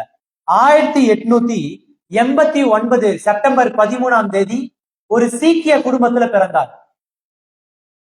அந்த சீக்கிய குடும்பத்துல பிறக்கிற ஒவ்வொருவருக்கும் அந்த குழந்தை என்ன செய்வாங்கன்னா, அந்த குழந்தை கொஞ்சம் வளரும் பொழுதே அந்த சீக்கிய மதத்தை பற்றி சொல்லிக் கொடுக்க அந்த மத தலைவர்கள் இடத்துல கொண்டு போய் விட்டுருவாங்க. சீக்கிய மதத்தை பொறுத்த அளவுக்கு என்னன்னா, அத்தனை பேரும் சீக்கிய குருமார்கள் இடத்திலிருந்து கற்றுக்கொள்ளணும் அப்படின்னு நினைப்பாங்க. கிறிஸ்து இயேசுவை எந்த வயசுல அங்க போய் தேவாலயத்துல விட்டாங்க? எந்த வயசுல கிறிஸ்து இயேசுவை? 12 வயசுல கொண்டு போய் தேவாலயத்துல விட்டாங்க. அவரு கேட்கிற கேள்விக்கு அவங்களால பதில் சொல்ல முடியல. அதே மாதிரி சின்ன வயசுலேயே இந்த சீக்கிய குடும்பத்தில் பிறந்த இந்த நபரையும் கூட்டிட்டு போய் ஒரு மத தலைவர், காட்டுக்குள்ள அந்த மத தலைவர் இருந்தார், அவர்கிட்ட போய் விட்டுட்டாங்க. எதற்காக விட்டாங்கன்னா, நீ அங்க போய் சீக்கிய மதத்தை கத்துக்கோ, ஹிந்துயிசம கட்டுக்கோன்னு சொல்லி. எந்த வயதுல விட்டாருன்னா 14 வயசுல கூட்டிட்டு போய் அங்க விட்டுட்டாங்க. விட்டது இல்லாம இந்த சகோதரன் அந்த பையன் நல்லா படிச்சு தேரணுன்றதுக்காக அவங்க அம்மா என்ன செஞ்சாங்கன்னா, அவங்க அம்மாவை பத்தி மட்டும்தான் பேசியிருக்கு வரலாறு, அப்பாவை பத்தி தெரியாது. அவங்க அம்மா கொண்டு போய் அந்த மடத்துல விட்டது இல்லாம ஒரு ஸ்கூல்ல போய், ஒரு கிறிஸ்தவ ஸ்கூல்ல போய், மிஷினரி ஸ்கூல்ல போய் இந்த பையனை சேர்த்துட்டாங்க. சேர்த்து சில மாதங்களிலே என்ன ஆயிடுச்சுன்னா, அவங்க அம்மா மரிச்சு போயிட்டாங்க, செத்து போயிட்டாங்க. இவன் கிறிஸ்துவ ஸ்கூல்ல போய் அந்த மத தலைவர் இடத்துல இருந்து அழைத்து வந்து எங்க சேர்த்துட்டாங்க? இப்போ கிறிஸ்துவ ஸ்கூல்ல சேர்த்தோன்னே, சேர்த்து சில மாதங்களிலேயே அவங்க அம்மா மரிச்சு போனோன்னு இவனுக்கு என்னன்னா பயங்கர கோபம் இந்த பையனுக்கு. நான் அந்த மத தலைவனோடு இருந்திருந்தா, அந்த காட்டுக்குள்ள அங்க அந்த மடாதிபதியினோட அங்க இருந்திருந்தா எங்க அம்மாவுக்கு இப்படி நடந்திருக்காது. எங்க அம்மா அங்க இருந்து என்னை கூட்டிட்டு வந்து ஒரு கிறிஸ்துவ ஸ்கூல்ல சேர்த்ததுனாலதான் என் அம்மா செத்து போயிட்டான்னு சொல்லிட்டு அவன் என்ன பண்ணான், நம்ம அந்த பையன் அங்கிருந்த பைபிளினுடைய ஒரு பேஜா கிழிச்சு கிழிச்சு கிழிச்சு குழி தோண்டி ஒரு இடத்துலயும் புதைத்தானாமா. அந்த காகிதங்களை கிழித்து புதைத்தான். ஒரு நாள் அவனுடைய இருதயத்திற்குள்ள அவன் என்னைக்கு வேதாகமத்தை கிழித்து புதைத்தானோ, தேவன் அவனுடைய இருதயத்தை தொட்டார். ஹல்லேலூயா. என்னைக்குமே வேண்டான்றவங்களதான் தேவன் இழுத்துட்டு வந்து உனக்கு இதுதான் செய்யினுவாரு. அதே மாதிரி அவன் வேதாகமத்தை புதைத்தான். அவன் புதைத்தது தேவனால் உருவாக்கப்பட்ட இந்த பூமி என்பதை அவன் அறியாமல் இருந்தான். அது தேவனால் உருவாக்கப்பட்டது என்று அவன் அந்த கோபத்துல என் தாயை புதைத்த இந்த கிறிஸ்தவத்தின் இந்த அடிப்படையான வேதாகமம் புதைக்கப்படணும்னு நினைச்சு கோபப்பட்டான். எல்லாத்தையும் புதைச்சான் கிழிச்சு. இப்ப என்ன தெரியுமா ஆச்சு? தேவனோட இருதயத்தை தொட்டார். அந்த நாளிலிருந்து அந்த கிறிஸ்துவ காரியங்களை சொல்லிக் கொண்டிருந்த மிஷினரியோட தன்னுடைய வாழ்க்கையை கொடுத்து விட்டான், ஏற்படுத்தி விட்டான். ஆண்டவர் அவனுடைய இருதயத்துல வந்தார். அவனும் வளர்ந்து வந்தான், ஆண்டவரை பத்தி அறிந்து வந்தான், வேதாகமத்தை படிச்சு தேர்ந்து வந்தான். சில காலத்துல அவன் அந்த மிஷினரியை விட்டு பிரிய வேண்டிய சூழ்நிலை ஏற்பட்டுச்சு. பிரிய சூழ்நிலை ஏற்பட்டோன்னே அவனுடைய இருதயத்திற்குள்ள இப்ப என்னன்னா, தனக்கு கிடைத்த அந்த அன்பு, அவன் இருதயத்தில் இருந்து அந்த கோபத்தை எல்லாம் நீக்கின இந்த கிறிஸ்துவத்தையும் நாம் மற்றவர்களுக்கும் கொடுக்கணும்னு நினைச்சான். கொடுக்கணும்னு நினைச்சிட்டு முதலிலே அவனுடைய முதல் பயணத்தை மேற்கொள்றான். திபெத் என்ற பகுதி. இந்த திபெத் என்ற பகுதி எங்க இருக்குன்னா, ஹிமாலயாஸ்ல இருக்கு. இமயமலை பகுதியில இருக்கு திபெத். அந்த இமயமலை பகுதி அப்படின்னாலே முதல் காரியம் நமக்கு ஞாபகம் வரும் பனி மூட்டம், பனி பிரதேசம், பனி நிறைய இருக்கும். இங்க ஊட்டியில இருக்கிற குளிருக்கு நமக்கு கை கால்ல விரைச்சு போகுது. ஊட்டியில வாழ்ந்தவங்களுக்கு எல்லாம் தெரியும், கை கால்லாம் சாயந்தரம் ஆச்சுன்னா 6 மணி ஆச்சுன்னா விரைச்சு போயிடும். வெறும் சின்ன பனிக்கு, காலையில பனியெல்லாம் பாத்தீங்கன்னா வெள்ளை இங்கிட்டு அங்கிட்டு ஒன்னொன்னு இருக்கும். அதுக்கே நம்ம இந்த கூத்தாடுறோம், ஐயோ விரைச்சிருச்சுன்னு. இமயமலைலாம் போனீங்கன்னா வெள்ளையா இருக்கும், எங்க பார்த்தாலும் ஒயிட்டா இருக்கும். ஏன்னா அந்த அளவுக்கு பனி பிரதேசம். இவருக்கு பாரம் என்ன தெரியுமா ஏற்பட்டுச்சு? திபெத் என்ற ஒரு பகுதிக்கு போகணும். இவர் இருக்கிற இடத்துல இருந்து அந்த திபெத் பகுதிக்கு இமயமலையின் பனி பாறைகளை தாண்டி போகணும். என்னது? இமயமலையின் பனி பாறைகளை தாண்டி போகணும். இப்ப இந்த பாரத்தை ஆண்டவர் கொடுத்தோன்னே இப்ப உடனடியா இவர் மிஷினரியால வளர்க்கப்பட்டார் இல்லையா? மிஷினரினால என்னது? தன்னுடைய லக்ஸுரியான லைஃப் அந்த ஜெர்மனில, இங்கிலாந்துல அங்க இருக்கிற லைஃப் எல்லாம் விட்டுட்டு தரித்திரராக இந்தியால வந்து செத்து போனவனுங்க தான் மிஷினரி. அவனால் வளர்க்கப்பட்டதுனால அதே பாரம் இவனுக்கும் வந்துருச்சு. இந்த மகனுக்கும் வந்துருச்சு, இந்த பையனுக்கும். உடனடியா என்ன பண்றான், தனக்கு இருப்பது எல்லாவற்றையும் இங்க வைத்து விட்டு காரியத்தை எல்லாம் ரெடி பண்ணிட்டு ஒரு பிளான் பண்றான். நான் இந்த மாதத்துல போய் அங்க போய் ஆண்டவரை பத்தி அந்த திபெத்ல சுவிசேஷம் சொல்லி திரும்பி வரணும்னு. திபெத் என்ற பகுதி எப்படிப்பட்டவர்கள் அப்படின்னா, லாமாஸ் இருக்கிற இடம். லாமாஸ் கேள்விப்பட்டிருக்கீங்களா? அதன் தலைமையானவர் தலாய் லாமான்னு சொல்லுவாங்க. லாமா புத்த மதம் கேள்விப்பட்டிருக்கீங்களா? புத்த மதம் நீங்க ஆட்டுற தலையில ஆட்டுறது பார்த்தனா இருக்கா அந்த மாதிரின்ற மாதிரி இருக்கு. புத்த மதம்னு ஒண்ணு இருக்குங்க. அதன் தலைமையான போதகருக்கு பேரு லாமாஸ்ன்னு அர்த்தம். அதனுடைய தலைமையானவர் தலாய் லாமாஸ்ன்னு அர்த்தம். சரியா? அந்த லாமாஸ் தலை லாமா அவர்களால் அந்த இடம் வந்துட்டு ஃபுல்லா கண்ட்ரோல்ல இருந்துச்சு. புத்த மதம் ஜாஸ்தி அந்த இடத்துல. இப்போ இவர் என்னத்தை எடுத்துட்டு போறாரு? ஒரு வேதாகமம், ஒரு சுருள் பை, சில காகிதங்கள், வழியில போகிறதுக்கு கொஞ்சோண்டு தண்ணி, அவ்வளவுதான். இப்ப எடுத்து தோல்ல மாட்டிட்டு இப்போ அங்க போய் இந்தியன் கவர்மெண்ட் கிட்ட பெர்மிஷன் கேட்கிறாரு. I want to go to Himalayas and I want to go to Tibet. நான் தேவனுடைய சுவிசேஷத்தை சொல்லணும்னு.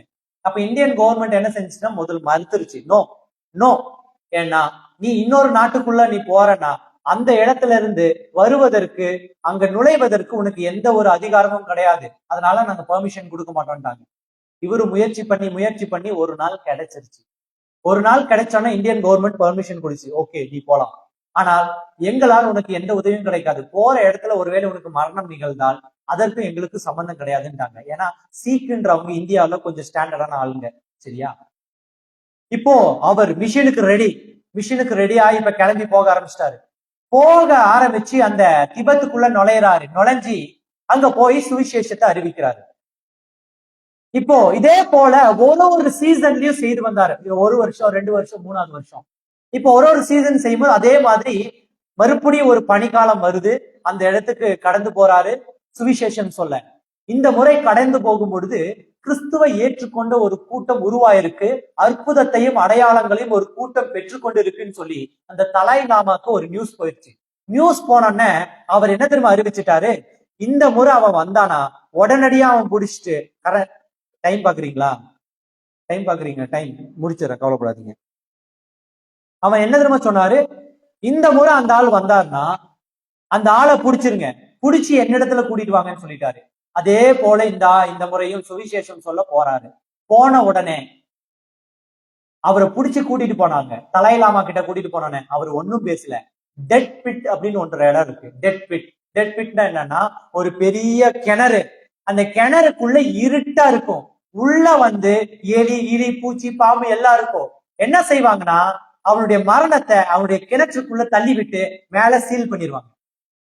வேலி போட்டு அரைச்சிடுவாங்க. அவனால ஏறி வரவே முடியாது. டெட் பிட்னு அர்த்தம் அதுக்கு பேர். Dead pit. அதற்குள்ள போட்டு மூடி போட்டு இப்ப என்ன பண்ணிட்டாங்கன்னா, இவனால் சுவிசேஷம் அறிவிக்கப்பட்ட ஒரு சின்ன கூட்டம் இருக்கு, இதுக்குள்ள போட்டுட்டு மூடி வச்சிருங்கன்னு சொல்லிட்டு வந்தா எவனாவது ஒருத்தன் வந்து என்ன செஞ்சிருவான்? ஹெல்ப் பண்ணிடுவான். அதனால ஹெல்ப்பே பண்ணக்கூடாதுன்னு பெரிய பூட்டை போட்டு சாவியை இவருடைய பாக்கெட்லயே வச்சுட்டு வந்தாரு. யாரு? தலாய் லாமா. இப்போ இந்த காரியத்தை எனக்குள்ள படிக்கும் பொழுது இந்த மறுரூபமாக்கப்பட்ட அப்படின்ற வார்த்தையில, ஏன் ஆண்டவரே உமக்காகத்தானே அந்த ஆள் செஞ்சிருந்தான், உமக்காகத்தானே, ஏன் அவனை காப்பாத்திருக்க கூடாதா அப்படின்லாம் தோண ஆரம்பிச்சிச்சு. அதனுடைய முடிவு எனக்குள்ள மிகப்பெரிய பாதிப்பை ஏற்பட்டுருச்சு. முடிவு, அவர் அந்த இடத்துல இருந்து ஜெபித்தார் அப்படின்னு அவருடைய சரித்திர பயோகிராபில எழுதுறாரு. அவர் எழுதல, யாரோ ஒருத்தர் எழுதியிருக்காரு. ஜெபம் பண்ணினார். அந்த இடத்துல ஜெபம் பண்ணும் பொழுது ஒரு அற்புதம் நிகழ்ந்தது. என்னவென்றா, ஏதோ ஒரு சணல் கயிறு மேல அந்த அந்த கிணறிலிருந்து உச்சத்திலிருந்து கீழே வந்ததை கண்டாராமா. அவர் ஜெபம் பண்ணி என் தேவனே என்று ஜெபம் பண்ணிட்டு இருந்தாராமா. திடீர்னு ஒரு சணல் கயிறு மேல இருந்து கீழே வந்துச்சாமா. சணல் கயிறு மேல இருந்து கீழே வந்தது. அந்த சணல் கயிறை பிடித்து அவர் தப்பித்து விட்டார் அப்படின்னு சரித்திரம் எழுதிட்டு அதுல சொல்லுது, அந்த சணல் கயிறு ஒரு எருதினில் கழுத்திலே கட்டப்பட்டிருந்ததுன்னு சொல்றாங்க. சரி, எல்லாமே ஓகே, தப்பித்து சென்று விட்டார், எல்லாமே அறிவிக்கப்பட்டுருச்சு. இப்ப இந்த நியூஸ போய் யாருக்கிட்ட சொல்றான்னா, தலாய் லாமா கிட்ட ஒரு சேவகன் போய் சொல்றான். சேவகன் போய் சொல்லும் பொழுது தலாய் லாமா ரூமுக்கு ஓடுறாரு. ரூமுக்கு ஓடி அங்க போய் பார்த்தா தன்னுடைய கரத்தில் இருந்த அந்த பூட்டின் சாவி அப்படியே இருந்தது. மறுபடி அங்கிருந்து அந்த பூட்டின் சாவியை எடுத்துக்கிட்டு கிணறண்டைக்கு ஓடுறாரு. கிணறண்டைக்கு ஓடுனா அந்த இரும்பினால் மூடப்பட்ட கதவுகள் அப்படியே திறக்கப்படாமல் இருந்தது. ஆனால் அந்த கிணற்றுக்குள் இருந்து அந்த மனிதன் தப்பித்து விட்டார். ஹல்லேலூயா! அவரால நம்ப முடியல. உடனடியா அந்த சேவகனை கூப்பிட்டுங்க, வாயா இங்க, எப்படி இது நடந்தது என்று சொல்லி முதலிலே அந்த மனிதனுடைய பெயர் என்ன என்று கேட்டான். அப்பொழுது அந்த சேவகன் சொன்னான், அவருடைய பெயர் சாது சுந்தர் சிங் என்று சொன்னான். அந்த மனிதனுடைய பெயர் என்ன? சாது சுந்தர் சிங். அவர் அதிர்ந்து போனார். நான் இன்ன வரைக்கும் கண்டிராத ஒரு அற்புதம், என்னுடைய வாழ்நாளிலே பார்த்திராத ஒரு அற்புதம். அவன் சொன்ன தெய்வத்திற்கு இவ்வளவு மதிப்பு, இவ்வளவு ஒரு மகிமை இருக்கிறதா என்று நினைத்தான்.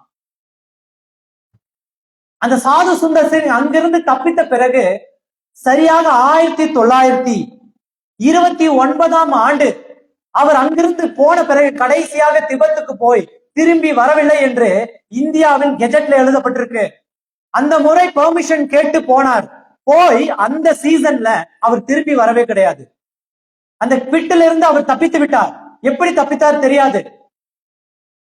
இந்தியன் கவர்மெண்ட் சொல்லுது, அறிக்கை சொல்லுது, அவர் இந்தியாவிற்குள் வரவில்லை என்று சொல்லுது. அப்போ இந்தியன் கவர்மெண்ட்டுக்கு ஒரே பதற்றம்.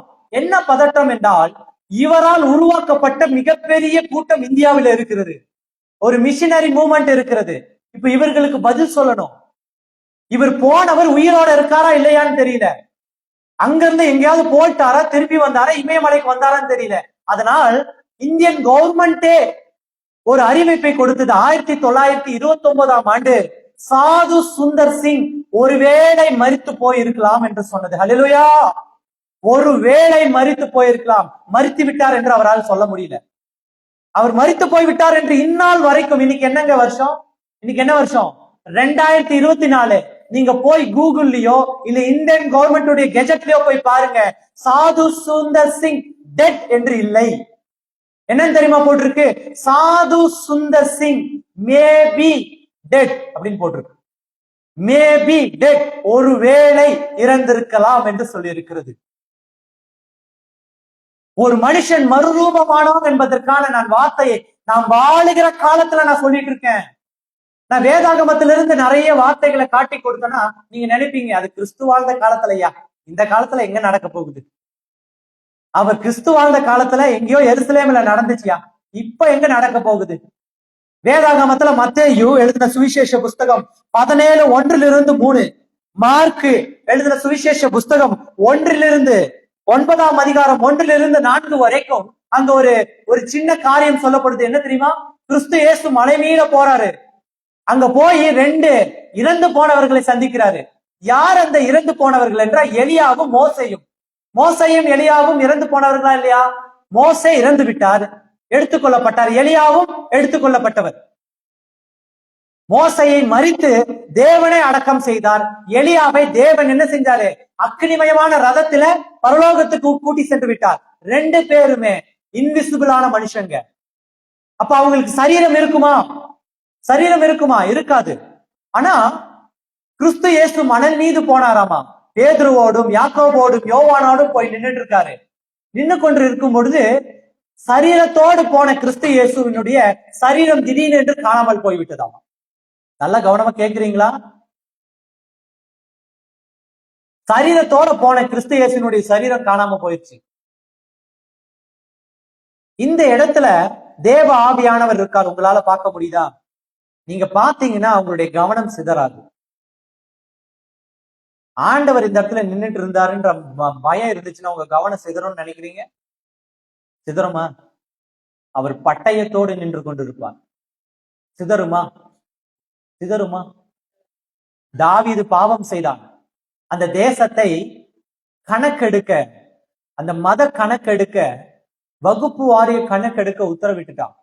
தேவன் கோபம் கொண்டார். கோபம் கொண்டு ஒரு தேவ தூதன் அனுப்பிட்டாரு. அவன் கையில ஒரு பட்டயத்தை வைத்திருந்தானாமா. அவன் அங்கிருந்தவர்களை சங்காரம் செய்தான். தாவீது போய் கெஞ்சிரா, ஐயா, நான் செய்த பாவத்திற்கு என் குடும்பத்தை என்னையும் கொள்ளுங்க, ஒன்றுமறியாத இந்த இஸ்ரவேல் ஜனங்களை ஏன் கொள்றீங்கன்னு. அப்போ அவன் அங்கிருந்த ஒரு மனிதனுடைய தோட்டத்துல போய் நிறுத்தி வைக்கப்பட்டான் எழுதப்பட்டிருக்கிறது. ஒருவேளை இங்க பட்டயம் உள்ள ஒரு தேவதூதன் உங்க கண்ணுக்கு முன்னாடி நின்றுதான் உங்களுடைய கவனமும் ஜெபமும் பயமும் வேறு லெவல்ல இருக்கு, வேறு மாதிரி இருக்கும். உங்க கண்ணுக்கு தெரியாததுனாலதான் என்னமோ உங்க கண்ணுக்கு முன்னாடி ஒரு மாம்சம் தெரியறதுனாலதான் என்ன தெரியுமா, அதற்கு அவ்வளவு மதிப்பளிக்கிறது கிடையாது, நாம் மதிப்பு கொடுக்கிறது கிடையாது. சாது சிங் என்ற அந்த மனிதனை அந்த தலாய் லாமா மதிக்கவே கிடையாது. ஆனால் அவன் அந்த டெட் பிட் மூடப்பட்டு இருக்கிற அந்த கிணற்றிலிருந்து வந்த பிறகுதான் அவன் நினைச்சான் இவன் யார் என்று அறிந்து கொள்ள ஆரம்பித்தார். ஹல்லேலூயா. அநேக நேரத்துல ஆண்டவர் உனக்கு ஒரு அடையாளத்தையும் அற்புதத்தையும் செய்த பிறகுதான் கிறிஸ்துவே உனக்கு யாருன்னே தெரியுது.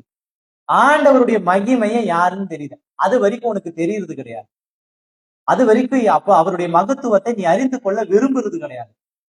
எப்பொழுது போல பொதுவா ஜபத்துக்கு போறீங்க, பொதுவா உபவாசம் இருக்கிறீங்க, எல்லாரும் செய்யறாங்கன்னு நீங்க வந்துட்டு மனுஷனுடைய கண்களுக்காக ஒரு ஜபத்தை ஏறெடுக்கிறோம். சரி, வெளியில போக வேண்டாம்.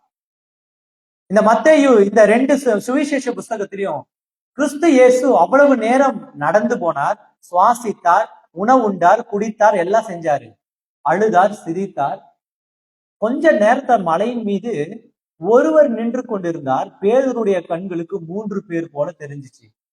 தெரிஞ்சோடனே உடனே வந்து பார்க்கிறார். பார்க்கும் பொழுது பேதுருடைய கண்ணுக்கு ஆண்டவர் வெளிப்பட்டிருக்காரு பாருங்க. ஒரு செத்தவர்கள், அதாவது மறுரூபமாக்கப்பட்ட ஆவி 3 நின்று கொண்டிருந்தது. என் சரீரம் தெரியறதுனாலதான் நீங்க என்ன கவனிக்கிறீங்க. நான் இப்படி உட்கார்ந்துட்டேன்னா நல்லா இருக்கீங்களா தெரியுதா? தெரியாது. வாய்ஸ் மட்டும் வந்துச்சுன்னா இவ்வளவு கவனமா நீங்க என்ன பாப்பீங்களான்னா கிடையாது. உங்களுடைய கண் இங்க பார்க்கும், இங்க பார்க்கும், இங்க பார்க்கும், இங்க பார்க்கும், இல்லையா? எல்லா இடத்துலயும் சுத்தி தெரியும். எங்க இருந்து என் வாய்ஸ் வருது, மேல இருந்து வருதா, கீழே இருந்து வருதா, இல்லையா? இந்த சரீரம் இருக்கிறதுனால தான் you are giving an attention to me. எனக்கு ஒரு அட்டென்ஷன் கொடுக்குறீங்க. அப்போ ஒரு சரீரம் ஒரு சரீரத்தோடு தான் என்ன செய்யும், கான்டாக்ட் பண்ணும், இல்லையா? உங்களால ஒரு ஆவியோட பேச முடியுமா?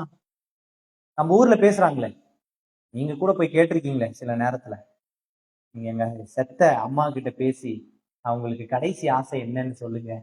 கேட்கலையா? கேட்டது இல்லையா? நீங்க என்னங்க நீங்க ஊருக்குள்ள எத்தனை பேர் என்னென்ன செய்யறான், நீங்க எப்படி இப்படி அற்ப பதரா இருக்கீங்கன்னே தெரியல. இன்னும் வளரவே இல்லை, வெகுடியா இருக்கீங்க. உங்க அப்பா யாராவது இருக்காரா, செத்துட்டாரா? இருக்காரா? ஐயோ நல்லவர். யார் செத்துருக்கா உங்க வீட்டுல? தாத்தா பாட்டி. அப்போ உங்களுக்கு ஆசை இல்லையா உங்க தாத்தா பாட்டிக்கு அந்த செத்த நாள்ல என்ன பிடிக்கும்னு கேட்கணும்னு ஆசை இல்லையா? என்னத்தான் உங்களை வளர்த்தாங்களா இல்லையா? பால் ஊட்டி வளர்த்திருப்பாங்க, கதை சொல்லி வளர்த்திருப்பாங்க. இப்படி ஒரு துரோகியா இருக்கீங்களே நீங்க. இப்ப நம்ம ஊருக்குள்ள நிறைய பேர் இப்படிதான் செய்யறாங்க. தன்னுடைய அன்பான கணவர் செத்து போயிட்டாருன்னா, அன்பான மனைவி, அன்பான குழந்தைங்க, அன்பான தாத்தா பாட்டி, அம்மா அப்பா செத்துட்டாங்கன்னா, அந்த செத்து போன அந்த நினைவு நாள்ல போயிட்டு யாராவது பூஜாரி இதுக்குன்னே ஒருத்தன் சுத்தி தீருவான். இருக்கேன் அரக்கு இருக்கேன் ஒருத்தன் சுத்தி தீருவான். காக்கி போட்டுக்குவான், மணி எடுத்து கழுத்துல மாட்டிக்குவான். மாட்டிட்டு ஒரு உடுக்கு எடுத்து கையில வச்சுட்டு அவனுக்கு அவனே சொல்லிப்பான், நான் ஏமாத்துறேன் வாங்க வாங்கன்னுவான். மத்தவங்களுக்கு வாய் காதுல எப்படி திரும்ப கேட்கும், நல்ல காலம் பிறக்குதுன்னு. அவன் சொல்றது என்னன்னா, நான் ஏமாத்துறேன், நான் போய் சொல்றேன், வாங்க கேளுங்க அப்படின்வான். நம்ம காதுக்கு என்னன்னு கேட்கும், நல்ல காலம் பிறக்குது. காது தானே, மாம்சமான காது தானே, ஊரு உலகத்துல என்ன சொன்னாலும் கேட்கும். தரித்திரம் பிடிச்ச காது இது. சரி வேண்ட விடுங்க, கோவம் வந்துச்சுன்னா என்னென்னமோ பேசிடுவேன். அப்போ இப்ப அவன் என்ன தெரியுமா சொல்றான், உங்க அப்பாவுக்கு பிடிச்சது பீடி சுருட்டு ஒரு ஃபுல்லு, அது ரம்மா வாங்கிட்டு வா. பாவம் அந்த ஆளு பீர் குடிச்சு ஏப்ப வந்ததுதான் மிச்சம். நல்லா ரம்மா வாங்கிட்டு வா, பெரிய ரம்மு. பீஃப் ஃப்ரை பண்ணது, இத்தனையும் யார் திங்கிறான், யார் சாப்பிடுவான்? சிக்கன், ஒரு கோழி, ஒரு 10,000 ரூபாய், இதெல்லாம் யார் சாப்பிடுவான்னு நினைக்கிறீங்க? கேட்கிறவன் தான், கேட்கிற திருட்டு பையன் தான் சாப்பிடுவான், அவன் குடும்பத்துல இருக்கவன் தான் சாப்பிடுவான். ஆனா பேர் என்னன்னு வச்சுக்குவான், உங்க அப்பா சாப்பிடுறாரு, உங்க அம்மா சாப்பிடுறாரு, அந்த ஆவி சாப்பிடுதுன்னு சொல்லி. எந்த ஆவியாவது ஒரு பிசிக்கல் திங்க டச் பண்ண முடியுமா, தட்டி விட முடியுமா, சாப்பிட முடியுமா? எல்லாத்துக்கும் தலையாட்டுறோம். அதே கிறுக்கு பையன் என்ன சொன்னாலும் போய் நம்ப வைக்கிறோம். அப்போ ஒரு பிசிக்கல் திங் எதோட தான் சம்பந்தப்பட்டிருக்கும்? ஒரு பிசிக்கலான திங்ஸோட தான் இல்லையா? அப்போ ஒரு ஆவி இங்க நின்றுட்டு இருந்துச்சுன்னா நம்மளால பேச முடியுமானா பேச முடியாது. அப்போ பேசணும்னா நீயும் என்னவா மாறணும்? அங்கத்துக்குலாம் போகாத. ஒரு ஆவியோட பேசணும்னா நீ என்னவா மாறணும்? அப்போ நான் உன் சங்க அறுத்ததான் என்ன ஆக முடியும்? நீ ஆவியா மாற முடியும் இல்லையா? நீ ஆவியா இங்க இருக்கிற ஒரு ஆவியோட பேசணும்னா நீ ஃபர்ஸ்ட் சாகணும். செத்தாதான் என்ன ஆகும்? உன் சரீரத்துல இருந்து ஆவி வெளிப்படும் இல்லையா? அப்படித்தானே? பிராக்டிக்கலா அப்படித்தானேங்க. இப்போ இங்க இருக்கிற ஆவி உங்க அப்பா அம்மா கூட இல்ல ஆண்டவரோட பேசணும்னா அதுக்காக நம்ம சாக முடியுமா? சாக முடியுமா? சாவீங்களா? உங்க பிள்ளைக்காக ஒரு டைம் செத்துட்டு தான் வாங்கல. பாவம், ஆசையான பிள்ளை, பாசமான பிள்ளை, ஆக்சிடென்ட்ல செத்து போயிருப்பான். இப்ப அவனோட பேசணும்னு நீங்க ரொம்ப கதறுவீங்க. அதுக்காக சாகுவீங்களா? முடியாது. ஆனா மாம்சமா போன கிறிஸ்து இயேசு 2 ஆவியோட பேசிட்டு இருந்தார். நம்ப முடியுதா? நம்ப முடியுதா இல்லையா? அப்போ அவன் சொன்னது உண்மையாயிருச்சா? யாரு பொய் சொல்றேன், பொய் சொல்றேன், காலையில வந்தவன பொய் சொல்றேன் அப்படின்னு ஆட்டுறானே, அவன் எங்க இருந்து தான் சொல்லியிருப்பான்? அந்த திருட்டு பையன் இந்த வேதாகமத்திலிருந்து திருடி தான் சொல்லிட்டு இருக்கான். அந்த திருட்டு பையன் எங்கன்னு சொல்றான்? இந்த வேதாகமத்துக்குள்ள இருந்து தாங்க திருடி இருக்கா. இதெல்லாம் புரிஞ்சுக்கோ, அறிஞ்சுக்கணும். நீ போய் 4 இடத்துல போய் மற்றவர்களிடத்துல நீ பேசணும்னா வேத ஞானம் தெரியலன்னா பேச முடியாது. அவன் உன்னை ஏமாத்துவான். அப்ப எங்க இருந்து திருடி இருக்கா? இங்க இருந்து. எப்படி? கிறிஸ்து இயேசு 2 ஆவியோட பேசினாருங்க. எப்படி தெரியுமா பேசினாரு? மாம்சமான உருவத்துல போனாரு. ஆவிய பார்த்தோன்னே இந்த மாம்சம் மறைஞ்சிருச்சு. எப்படி மறைஞ்சிச்சு? அந்த வார்த்தை தான் சொல்லப்படுது, மறுரூபம், மறுரூபம், மறுரூபம். ஆனா உன்னால ஆவியோட பேச முடியும். அப்படின்னா நீ மறுரூபமாக்கப்பட்டா கிறிஸ்துவியோடு பேச முடியும். இந்த உலகத்துல நிறைய ஊழியக்காரங்க நான் ஆண்டவரோட பேசினேன்னு சொல்லியிருக்காங்களா இல்லையா? நான் கிறிஸ்துவோட பேசினேன்னு சொன்னாங்களா இல்லையா? அதுக்கெல்லாம் நீ என்ன சொன்ன?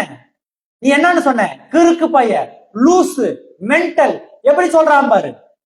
ஆண்டவரோட பேச முடியுமா? உலகத்துல ஒரு மனுஷனால கூடாதுன்னு வேதம் சத்தியம் சொல்லுது. உன்னால கூடும், ஒவ்வொரு கிறிஸ்தவனாலையும் கூடும். நீ இன்றைக்கு மறுரூபமாக்கப்பட்டா இதோ உன் கண் முன்னாடி நிக்கிற கிறிஸ்துவின் ஆவியானவரோடு உன்னால முகமாய் பேச முடியும். நீ இன்னும் மறுரூபமாக்கப்படல, அதனாலதான் உன்னால பேச முடியல. உனக்கு தெரியாதது இல்லை என்று சொல்லாதே, நீ அறிந்து கொள்ளாததை இல்லை என்று சொல்லாதே. உனக்கு தெரியல, நீ அறிந்து கொள்ளல, உனக்கு வேத சத்தியம் தெரியல. தெரியாததுனால நம்ம என்ன சொல்றோம்? இது நடக்கவே நடக்காது, இது சாத்தியமே கிடையாது. நான் பிசிக்ஸ் எடுத்து படிச்சிருக்கேன், நான் கெமிஸ்ட்ரி எடுத்து படிச்சிருக்கேன், இந்த உலக சயின்டிஸ்ட் கிட்ட கேட்டிருக்கேன். உனக்கு தெரியாததை நீ இல்லை என்று சொல்லுற. வேதாகமம் சொல்லுது, உன்னிலும் மேலானவர் என் தேவன் என்று சொல்லி. அல்லேலூயா. ஒவ்வொரு கிறிஸ்தவனாலையும் உன் சரீரத்தை மறைக்க முடியும். இந்த இடத்துல நின்று கொண்டு நான் ஒவ்வொரு முறை பேசும் பொழுதும் என் கண்களுக்கு முன்பதாக தேவ தூதர்கள் நிற்பதை நான் காண்கிறேன். இந்த இடத்துல நான் தேவ தூதர்களோடு பேசிட்டு இருக்கேன். என் கண்கள் காண்கிறது. நீயும் பார்க்கணுமா? இந்த மறுரூபமாக்கப்படுவது என்ன என்பதை தெரிந்து கொள். முதல்ல அதை விசுவாசி. நீ மறுரூபமாக்கப்படணுமா? முதல்ல உன்னுடைய இருதயம் மாறணும், மனம் புதிதாகணும். ஞான ஸ்நானம் எடுத்துட்டேன், கம்யூனியன் எடுத்துக்கிட்டேன், திராட்சை ரசத்தை சாப்பிட்டேன், ரத்தத்தை குடிச்சேன், அப்பத்தை எடுத்துக்கிட்டேன், வார வாரம் உபவாச ஜபத்துல இருக்கேன், கிறிஸ்தவனா வாழ்ந்துட்டு இருக்கேன். ஆனால் இருதயம் என்ன ஆகல? புதிதாக்கப்படல. நீ புதிதா இருந்தனா உன்னுடைய தேவனுடைய ஊழியக்காரன் உன்னுடைய சபையில நின்று, எந்த சபையிலையும், நான் மறுபடியும் சொல்றேன், இந்த சிஎஸ்ஐ, லூதரன், ஆர்சி, ஈர்சி அப்படின்லாம் நான் நம்புறது கிடையாது. ஒரே தேவன், ஒரே சபை. அப்படிதான் கிறிஸ்து ஏற்படுத்தினார். கான்ஸ்டன்டைன் என்ற ஒரு மனுஷன் ஏற்படுத்தினது கிறிஸ்துவ மதம். கிறிஸ்து ஏற்படுத்தினது கிறிஸ்துவ மதம் அல்ல. கிறிஸ்துவால் ஏற்படுத்தப்பட்டது கிறிஸ்தவம் அல்ல. கிறிஸ்தவம் என்பதை மதமாக மாற்றினா ஒரு மனுஷன், அந்த மனுஷனுக்கு ஒத்துதரவன் தண்ணி இல்லாம் உன்னை நான் மதிக்கிறது கிடையாது.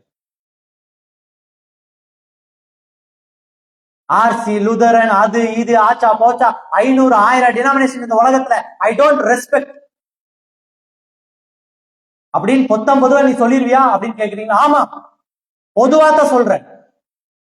நீ ஒரு மிஷனரி மூவ்மெண்ட்டை ஏற்படுத்தினதை சபையாக கட்டுவித்தார். It's a missionary movement. இல்லையா? மிஷினரி மூவ்மெண்ட் என்னன்னு மாத்தின நீ? உன்னுடைய சபைன்னு மாத்தின. உன்னுடைய சபைக்குள்ள நீ என்னத்தை சொல்லி கொடுத்த? ஆண்டவர் மீது இருக்கிற வைராக்கியத்தை விட்டு விட்டு உன் கட்டிடத்தின் மீது, அதாவது சபை வைராக்கியம் என்று சொல்லி கொடுத்த. எவ்வளவு பெரிய துருபதேசம் இது! துருபதேசம் கிடையாதா? என்னுடைய டீச்சர், நான் அதுதான் சொன்ன அவங்க கிட்ட, என்னுடைய குழுவில இருந்து நின்னுட்டாங்க. மன வருத்த வேதனை. என்னடா இந்த அம்மா ஊழியத்துல இருந்து லெப்ட் ஆயிட்டாங்களே அப்படின்னு பேசும்போது என் வீட்டுல சொன்னாங்க, ஆமா, நீ மேடையில ஏறி பேச ஆரம்பிச்சா உனக்கே தெரியுது இல்ல என்ன பேசுறேன்னு. எனக்கு தெரியக்கூடாது. சபையை பார்த்து கிறிஸ்துவை தேடி வருகிற நீ பரலோக ராஜ்யத்தில் உனக்கு இடம் கிடையாது. சபை எடுத்துக் கொள்ளப்படுகிறது என்று வேதத்தில் எழுதப்பட்டிருக்கு.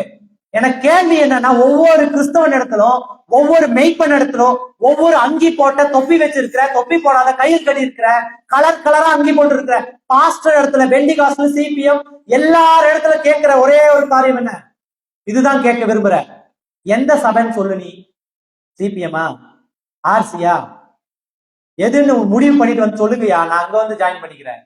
அங்க இருந்து பரலோகம் போயிடலாம்ல, அத சொல்லி தொலை. முடியுமா? சொல்லுவோம் ஆடுகிட்ட. சபை எடுத்துக்கொள்ளப்படுகிறது. எந்த சபையா? எந்த சபை?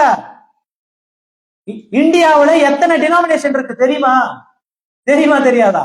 ஒரு பொண்ணு வந்து கேட்டுச்சு என்கிட்ட, அங்கிள் என்னம்மா, இல்ல அங்க ஒரு சர்ச் இருக்கு, கை தட்டி பாடுறாங்க, இந்த சர்ச் சிலுவை வச்சிருக்கு, அங்க ஒரு சர்ச் இருக்கு, அங்க போனா வேற பைபிள், இங்க வந்தா வேற பைபிள், இங்க வந்தா ஒரு பைபிள். இந்த குருத்தோலை ஞாயிறு இருக்கு தெரியுமா? குருத்தோலை ஞாயிறு தெரியுமா இல்லையா? ஏதாவது மண்டைக்கிண்டே ஆட்டுங்க, அப்பதான் உயிரோடு இருக்கீங்க, எனக்கும் தெரியும். குருத்தோலை ஞாயிறு என்ன செய்வீங்க சொல்லுங்க பாப்போம். குருத்தோலை ஞாயிறு, குருத்தோலைன்றது எது? பனை ஓலை, பனை மரத்தினுடைய இலை, குருத்தோலை. அந்த தோலைய வச்சு என்ன செய்வோம்? இருங்க, அந்த அப்பாவிங்க பேசிட்டோம், ஒண்ணும் தெரியாது. பால் குடிக்கிற குழந்தைங்க ஒண்ணும் செஞ்சிருக்க மாட்டாங்க. நேற்று தான் மார்ச்ல இருந்து வந்திருக்காங்க பத்தியா? அந்த அந்த ஷூட் எல்லாம் கழட்டி வச்சுட்டு வீட்டுல இருந்து இங்கா இப்ப வந்திருக்காங்க. உங்களுக்கு இந்தியா, ஓ இந்த உலகத்தை பத்தி தெரியாது இல்லையா? சரி நானே சொல்லிடுவா. குருத்தோலை என்ன பண்ணுவோம்னா, அந்த ரோட்ல இப்படி ஆட்டிட்டு போவோம். ஆட்டிட்டு போயிட்டு சபையில வந்துட்டு நம்மளுடைய போதகர் பலிபீடத்துல நின்று ஆண்டவருடைய வாயிலிருந்து வெளிப்பட்ட வசனத்தை பேசிட்டு இருப்பாரு. ஆனா நம்ம சேர்ல உட்காந்துக்கிட்டு அந்த குருத்தோலையில சிலுவை நெய்ஞ்சிட்டு இருப்போம். சிலுவையை செஞ்சு பக்கத்துல பார்ப்போம், இங்க பாரியா பெரிய சிலுவை, நாம அதை விட பெருசா செய்யணும். அந்த இலைய ஒருத்த இழுத்துட்டு ஒண்ணு செஞ்சுட்டு இருப்பான் குச்சியிலேயே. அப்படியே பார்த்து அப்படியே எரிச்சலா வரும். நம்மள விட நல்லா செஞ்சிருந்தானா ஒரு கோபம் வரும் பாருங்க. என்னது? குருத்தோலை ஞாயிறு. ஏன் பிடிச்சிட்டு போனதுன்னு தெரியாது, எதுக்குன்னு தெரியாது. பாவம் அந்த மெய்ப்பெண். நான் இங்க எல்லாத்துக்கும் சொல்லிட்டு இருக்கேன், பாஸ்டர் ஊழியக்காரங்க மேடையில ஏறி நாக்கு தொண்டையில தண்ணி வத்த வத்த வசனத்தை சொல்லிட்டு இருப்பாரு. நீ பேசியா, நீ எவ்வளவு வேணா கத்து, நீ எவ்வளவு வேணா கத்தியா, ஒன்னும் உள்ள போகாது. பூட்டு போட்டு வச்சிருக்கேன் கோத்ரேஜ். அப்படியே நெஞ்சிட்டு இருப்பாங்க. நெஞ்சிட்டு சிலர்லாம் என்ன செய்வாங்கன்னா, அதை எடுத்துட்டு போய் வீட்டுல மாட்டி விட்டுருவாங்க. போன வருஷம் மாட்டினதை இந்த வருஷம் என்ன தெரியுமா செய்வாங்க? அந்த ஒரு வருஷத்துல அது குருத்தோலை என்ன ஆயிரும்? முளைச்சி பெரிய மரமா வளர்ந்துருமா? என்ன ஆயிருக்கும்? காஞ்சி போயிருக்கும். காஞ்சி போனோன்னு என்ன செய்வோம்? இந்தா வருது பாருங்க ஒன்னா. இப்பதான் உலகத்துக்கு ஏத்துக்கு வந்திருக்கீங்க. இதுக்கு முன்னாடி மார்ச்ல இருந்தீங்க. சரி, அந்த காஞ்சி போன குருத்தோலைய இந்த ஆர்சியில என்ன செய்யறாங்கன்னா, எல்லாத்தையும் வச்சு எரிச்சிடுறாங்க. எரிச்சிட்டு அந்த சாம்பலை தூக்கி எங்க போடுறாங்க? சரியா? கேள்வி என்னன்னா, அந்த குழந்தை வந்து கேட்டுச்சு, நானு ஊழியக்காரங்களுக்கு நான் சொல்லிட்டு இருக்கேன், அந்த குழந்தைக்கு நீ போய் பதில் சொல்லிக்க. என்கிட்ட வந்து கேட்டுருச்சு, எனக்கு தெரியல, ஏன்னா நான் பொதுவான சுவிசேஷத்தை பிரசங்கிக்கிறேன். நீ தான் சபை, உனக்கு தான் சபை இருக்கே, உன் சபை வைராக்கியம் இருக்கே, நீ தான் கத்து கொடுக்கிறிய, பதில் சொல்லு. சிஎஸ்ஐல, ஆர்சியில, கட்டடத்துக்குள்ள வேலை செய்யற ஆளுங்கள பதில் சொல்லு. அந்த குழந்தை வந்து என்கிட்ட கேட்டுச்சு, அங்கிள் அங்க சர்ச்சுக்கு போனா அவங்கள குருத்தோலையில எரிச்சு அந்த சாம்பல்ல நெத்தியில போட்டு வழியில பாருங்க அத்தனை பேருக்கும் மற்றவர்களுக்கு இவனுங்களுக்கு வித்தியாசமே தெரியாது. சிலர் கருப்பு பொட்டு வச்சிருக்கான், சிலர் இங்க போட்டிருக்கான், சிலர் வாய்க்குள்ள விபூதி மாதிரி சாப்பிட்டிருக்கான். சரியா? இங்க கழுத்துல எல்லாம் போட்டிருக்கான். ஜென்ம சுபாவம், அங்கிருந்து தானே வந்தோம், இங்க எல்லாம் போட்டு தானே வந்திருக்கோம். அதே ஜென்ம சுபாவம். அதோட வராங்க. ஆனா இங்க சிஎஸ்ஐ சர்ச்சுக்கு போனா மட்டும் சிலுவையோட அனுப்பிடுறாங்க அங்கிள், எரிக்க மாட்டேன்றாங்க. அதாவது பரவாயில்ல, இந்த பெந்தேகோஸ்தே சபைக்கு போனா இந்த ரெண்டும் செய்ய மாட்டேன்றாங்க அங்கிள். பெந்தேகோஸ்தே சபையிலேயாவது பரவாயில்ல அங்கிள், இந்த சிபிஎம்க்கு போயிட்டா அங்கிள் இப்படி ஒண்ணு இருக்கான கத்து கொடுக்க மாட்டேன்றாங்க அங்கிள். இப்போ என்னன்னா அந்த குழந்தைக்கு நான் பதில் கொடுக்கணும் இல்லையா? நீ அறிந்து கொண்ட கிறிஸ்துவ, நீ தெரிந்து கொண்ட கிறிஸ்துவத்தை நீ பிரிச்சு வச்சிருக்கிய டினாமினேஷனு, அது எல்லாத்துக்கும் ஒரே ஒரு தலைவன் தான்றத நான் புரிய வைக்கணும். நான் என்ன சொல்றேன்னா, எனக்கு அந்த தகுதி இல்லை. ஏனென்றால் இந்த இடத்துல நான் என்ன செய்யறேன், தேவையில்லாத வார்த்தைகளை பேசுறேன் இல்லையா? நீ தான் ஒரு மத தலைவனாச்சே, நீ தான் கட்டடத்துக்குள்ள இருந்து ஆண்டவர் ஆராதிக்கிறிய, உன் குடும்பத்துல இருக்கவனுக்கு சபை வைராக்கியத்தை சொல்லி கொடுக்குறிய, நீ சொல்லியா? நீ சொல்லு, பதில் சொல்லி அந்த குழந்தைக்கு. எதுடா கிறிஸ்து, எது கிறிஸ்து, எது தேவன் சொல்லு, எது ஆண்டவர் சொல்லு, எந்த சபை பரலோகத்துக்கு போகும் சொல்லு. பொதுவான ஒரு சுவிசேஷத்தை ஏன் சபை அறிவிக்கிறதுல சொல்லு. நம்ம மிசையா பிரமாணம் படிக்கிறோம், படிச்சிருக்கீங்களா? மிசையா பிரமாணம், அதுல ஒரு வார்த்தை இருக்கு, பொதுவா இருக்கிற, சொல்லுங்க இருக்கா? பொதுவா இருக்கிற கிறிஸ்துவின் சபையிலும் அவருடைய சுவிசேஷத்திலும் நம்பிக்கை உள்ளவர்களா இருங்கள். இருக்கா? எது பொது? எதுங்க பொதுவும்? வேதாகமம் பொதுவா? ஏன் இந்த வேதாகமும் ஆர்சி வேதாகமத்திலும் வேற வேறையா இருக்கு? எது பொது? ஏன் மாத்தினது யாரு? கிறிஸ்தவன்னா அறக்குறையா தெரிஞ்சுட்டு சபை வைராக்குன்னு பேசுற முட்டாள்களுக்கு நான் என்ன பதில் சொல்றது? அவனை முட்டாள்னு சொல்லாம என்ன சொல்றது? மனுஷன் ஞானம் வச்சுட்டு கொஞ்சோண்டு 10 வசனத்தை தெரிஞ்சுக்கிட்டு சபை ஞானத்தை வச்சுக்கிட்டு நீ கிறிஸ்துவத்தை நீ எப்படி பேசலாம்? இல்ல, அந்த இடத்துக்குள்ள நாங்க சிஎஸ்ஐ ஆளுங்க, நாங்க இந்த இடத்துல உட்கார்ந்தா தான் ஆண்டவர் இறங்கி வருவார், சிஎஸ்ஐ டெஸ்க்ல உட்கார்ந்தா தான் ஆண்டவர் இறங்கி வருவார். இந்த மாதிரி சுவிசேஷ கூட்டத்துல பெஞ்ச்ல எல்லாம் சேர்ல எல்லாம் உட்கார்ந்த பாயில உட்கார்ந்தா இறங்கி வர மாட்டாங்க. சொன்னா கோவம் வருமா வராதா? சொல்லுங்க, ஆண்டவரே காரி துப்பிடுவாரு. அப்ப பேசுனதுல என்ன தப்பு இருக்கு? இப்ப எங்க வீட்டுல என்ன சொல்றாங்க, நீ இதே மாதிரி பேசினா ஒருத்தனும் உன் சர்ச்சுக்கு உன் ப்ரேயருக்கு வரமாட்டான், வராத, என்ன கையை பிடிச்சி இழுத்துட்டா இருக்கேன். நான் தான் ஆல்ரெடி என்னை விட்னஸ் கொடுக்குறேனே, ஒரே ஒரு லைவ், எனக்கு முன்னாடி தேவதூதன் இருக்கான், பேசிட்டு போயிட்டே இருப்பேன். என்னுடைய ஊழியம் அப்படிப்பட்டதுதான். மனுஷனுக்காக பச்சை பாதத்துடன் வாழ்கிறதுக்கு செத்து போகலாம், மனுஷனுக்காக பச்சை பாதத்தோட ஊழியம் செய்வதற்கு மரித்து போகலாம். அதற்கு நான் எனக்கு தேவை? தேவன் ஒரு கல்லுகளுக்குள்ள தனக்காக பிள்ளைகளை ஏற்படுத்தி கொடுத்து அவர்களுக்கு ஊழியம் கொடுத்திருக்கலாம். எனக்கு ஏன் கொடுத்தாரு? என்ன மாதிரி ஒரு அசிங்கானவனுக்கு, பாவிக்கு எதுக்குங்க இந்த ஊழியத்தை கொடுக்கணும்? எதுக்கு? சம்பாதிக்கிறதுக்கா? சபையை கட்டுறதுக்கா? பெரிய வீடை கட்டுறதுக்கா? இங்க போன காரமட பக்கம் போனா ஒரு ஊழியக்காரன் 2 கட்டிட்டு போறான். ஒரு 4 வருஷத்துல பார்த்த அவனுடைய மாடி 2ல இருந்து 3க்கு போய் இப்ப 4வது போயிருக்கு. அடுத்த பாபேல் கோபுரம், அது அடுத்த பாபேல் கோபுரத்தை கட்டிட்டு இருக்கான். 300 ஊழியக்காரன் தான்.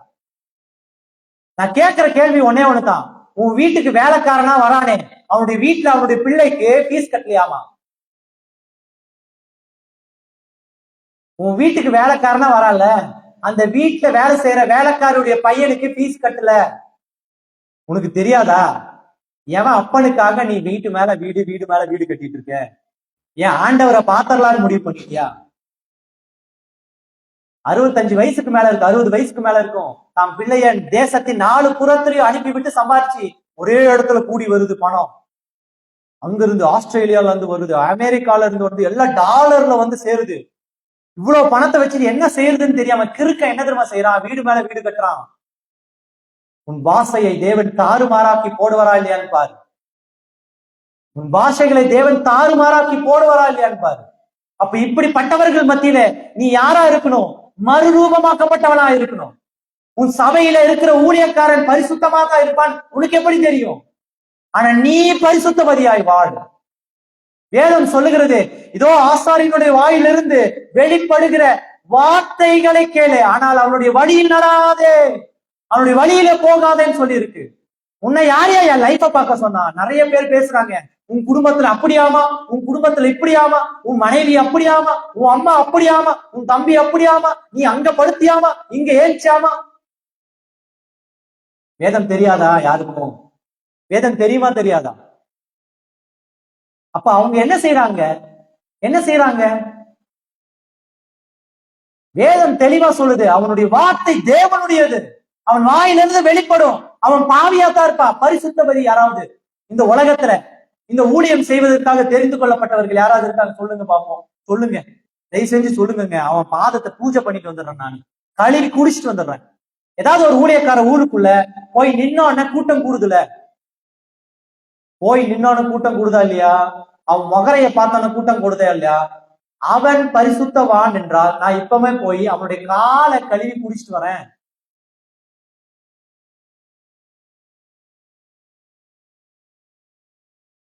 உங்களால முடிவு செய்ய முடியுமா?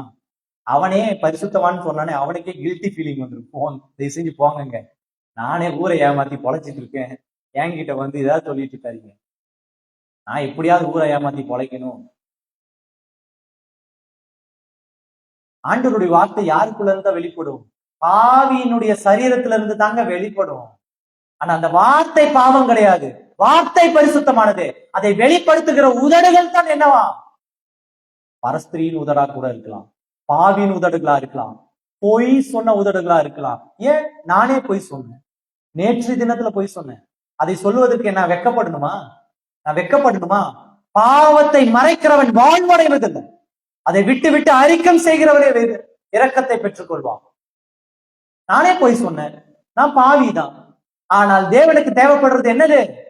எது தேவைப்படுது? உன் சரீரம் கொஞ்ச நேரத்துக்கு யூஸ் பண்ணிட்டு போயிட்டே இருப்பார் அவரு.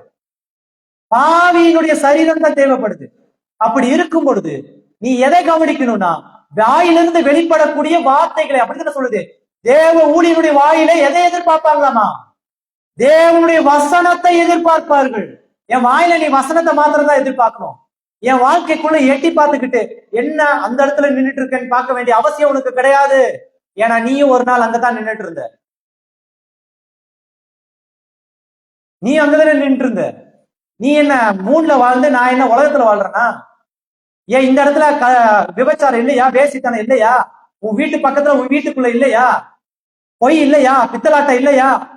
களவு இல்லையா? நீ மற்றவர்களை கடுப்பது இல்லையா? எல்லா வேலையும் நீயும் செய்யற. ஆனா நீ என்ன எதிர்பார்க்கிற? மேடையில் இருக்கிற தேவதூதன் எப்படி இருக்கணும்னு நினைக்கிற? சொல்லு, எப்படி இருக்கணும்? பரிசுத்தவானா இருக்கணும். அதற்கு நீ பரிசுத்தவானா இருக்கணும். அதை கேட்க இல்லையா? எப்படி பரிசுத்தவானா இருக்க முடியும்? வேதம் தான் சொல்லுதே, இந்த உலகத்துல ஒருத்தனும் பரிசுத்தவான் இல்லைன்னு. என்னையா பரிசுத்தவான் நினைக்கிற? உன் வீட்டுக்குள்ள உன்னையும் எப்படித்தான் நினைப்பாங்க. ஜபம் பண்றதுக்கு உட்கார்ந்தா பரிசுத்தவதி உட்காண்டான், வேத வாசிக்க பரிசுத்தவான் உட்காண்டான். அது அப்படியே நடந்துட்டு போனா, ஐயோ ஜபத்துக்கு போற வார வாரம், ஐயோ பரிசுத்தவதி கிண்டல் பண்ணுவாங்க. அந்த முட்டாள் கூட்டத்துக்கு நீ காது கொடுத்து கேட்டுக்கொண்டிருந்தா நீ யாராய் மாறவில்லை என்ற அர்த்தம். உன் மனது புதிதாகவில்லை என்ற அர்த்தம். நான் விபச்சாரியோடு நின்று கொண்டிருந்தாலும், என் கண்களுக்கு ஆத்மா மாத்திரமே தெரியணும். ஏன் தெரியுமா? உன் இருதயம் புதிதாக்கப்பட்டிருக்கிறது என்ற அர்த்தம். நிர்வாணமாய் ஒரு ஸ்திரீ நின்று கொண்டிருந்தாலும் உன் கண்ணுக்கு எது தெரியுமா தெரியணும்? அவள் ஆத்மா மாத்திரமே தெரியணும். ஏன் தெரியுமா? உன்னுடைய கண்கள் புதிதாக்கப்பட்டிருக்கிற, உன்னுடைய இருதயம் புதிதாக்கப்பட்டிருக்கிறது அர்த்தம். ஈடன் கார்டன்ல ட்ரெஸ் இருந்துச்சா இல்லையா? இல்லையா? இருந்துச்சா இல்லையா? இல்ல இருந்துச்சா இல்லையான்னு தான் கேட்கிறேன். இல்லையா? இருந்துச்சா? இல்ல. இல்லாமல் இருக்கிற வரைக்கும் பரிசுத்தம் இருந்துச்சு. என்னைக்கு வந்துச்சு அன்னைக்குதான் பாவம் பிறந்துச்சு. புரியுதா? அப்ப இல்லாமல் இருக்க வரைக்கும் அவர்கள் எப்படி இருந்திருக்கணும்? மறுரூபமாக்கப்பட்டவர்கள்.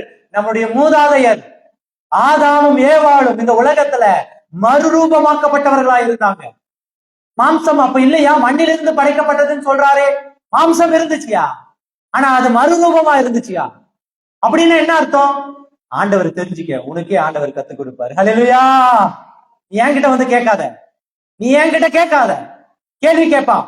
அது எப்படி மாம்சமா இருந்து மறுரூபம்? அது எப்படி ஆச்சா போச்சா? அவனுக்கு என்னமா பதில் சொல்லணும்? ஆண்டவரை பத்தி தெரிஞ்சுக்க, வேதாகமத்தை கற்று தெரிஞ்சுக்க.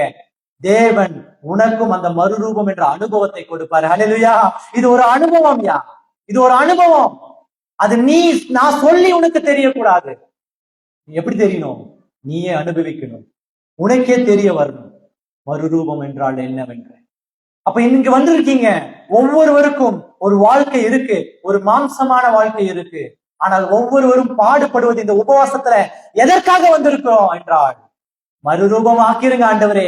இங்க இருந்து நடந்து போகும் பொழுது அங்கிருந்து குத்தலா பாக்குறாங்க, இடிச்சு இடிச்சு பேசுறாங்க, என்னை பத்தி தவறா பேசுறாங்க, நான் இப்படி போனோன்னு என்னை பத்தி தூண்டி விடுறாங்க, என்னை கொலை செய்ய பாக்குறாங்க, என்னை அடிச்சிடணும்னு நினைக்கிறாங்க, என் மேல பழி பாவங்களை போடுறாங்க.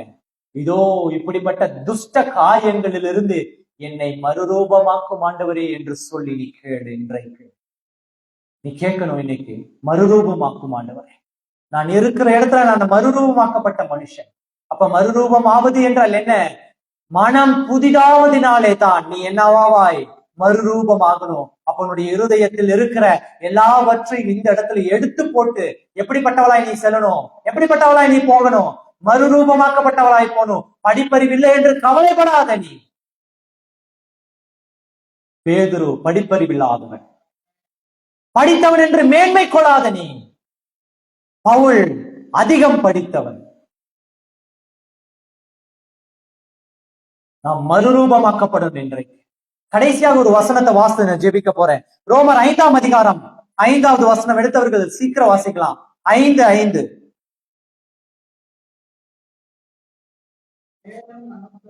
மேலும் நமக்கு அருளப்பட்ட பரிசுத்த ஆவியினாலே தேவ அன்பு நம்முடைய இருதயங்களில் ஊற்றப்பட்டிருக்கிறபடியால் அந்த நம்பிக்கை நம்மை வெட்கப்படுத்துவதில்லை. ஹல்லேலூயா, ஹல்லேலூயா. அந்த வசனம் புரியுதா உங்களுக்கு? அந்த வசனம் புரியுதா? நான் ஜெபித்து முடிக்கிறேன்னே பைபிள் க்ளோஸ் ஆயிடுச்சு. எல்லாத்துடைய பைபிள் ஏன் படிச்சு முடிச்சிட்டீங்களா? இல்ல பைபிளையே க்ளோஸ் பண்ணிட்டீங்களா? ஆண்டவருடைய வசனம் போதுமையா? இந்த ஆள் பேசுறது எவ்வளவு நேரத்தை கேட்குறது? நான் பேசுறது நீங்க கேட்கறதுல நீங்கள் என்னையெல்லாம் அசட்டை பண்றீங்க. யார அசட்டை பண்றீங்க? ஆவியானவரை. நான் இதை பத்தி கவலையே படுறது கிடையாது. நீங்க விதைக்கிறது நீங்க தான் அறுத்துக்கணும். வேதம் சொல்லுது, மேலும் நமக்கு அருளப்பட்ட பரிசுத்த ஆவியினாலே தேவ அன்பு நம்முடைய இருதயங்களில் ஊற்றப்பட்டு இருக்கிறபடியால் அந்த நம்பிக்கை நம்மை வெட்கப்படுத்தாது. ஹல்லேலூயா. நம் மீது தேவனுடைய பரிசுத்த ஆவியானவரும் அதன் மீது இருக்கிற நம்பிக்கையும் ஊற்றப்பட்டு இருக்கிறது. அது எப்படிப்பட்ட நம்பிக்கை தெரியுமா? சுத்த ஆவி என்று சொல்றாரு. பரமன் இடத்திலிருந்து, பரி என்றால் யாரு தெரியுமா? பரமன் என்ற அர்த்தம், பரலோகம் என்ற அர்த்தம். பரி சுத்த ஆவி, அவரிடத்திலிருந்து கிடைத்த பரிசுத்தமான ஒரு ஆவி. அது என்ன ஊற்றப்பட்டிருக்காமா? எங்க ஊற்றப்பட்டிருக்கு? தரையில ஊற்றப்பட்டிருக்கா? எங்க ஊற்றப்பட்டிருக்கு? எங்கெங்க ஊற்றப்பட்டிருக்கு? உங்க இருதயத்துல ஊற்றப்பட்டிருக்குங்க. அப்படித்தானே எழுதி இருக்கு. உங்க இருதயத்தில் ஊற்றப்பட்டு இருக்கிறது. அதனாலதான் அந்த வசனம் நான் பார்த்து காட்டி கொடுத்தேன். அந்த வசனத்தை உங்களுக்கு சொன்னேன்.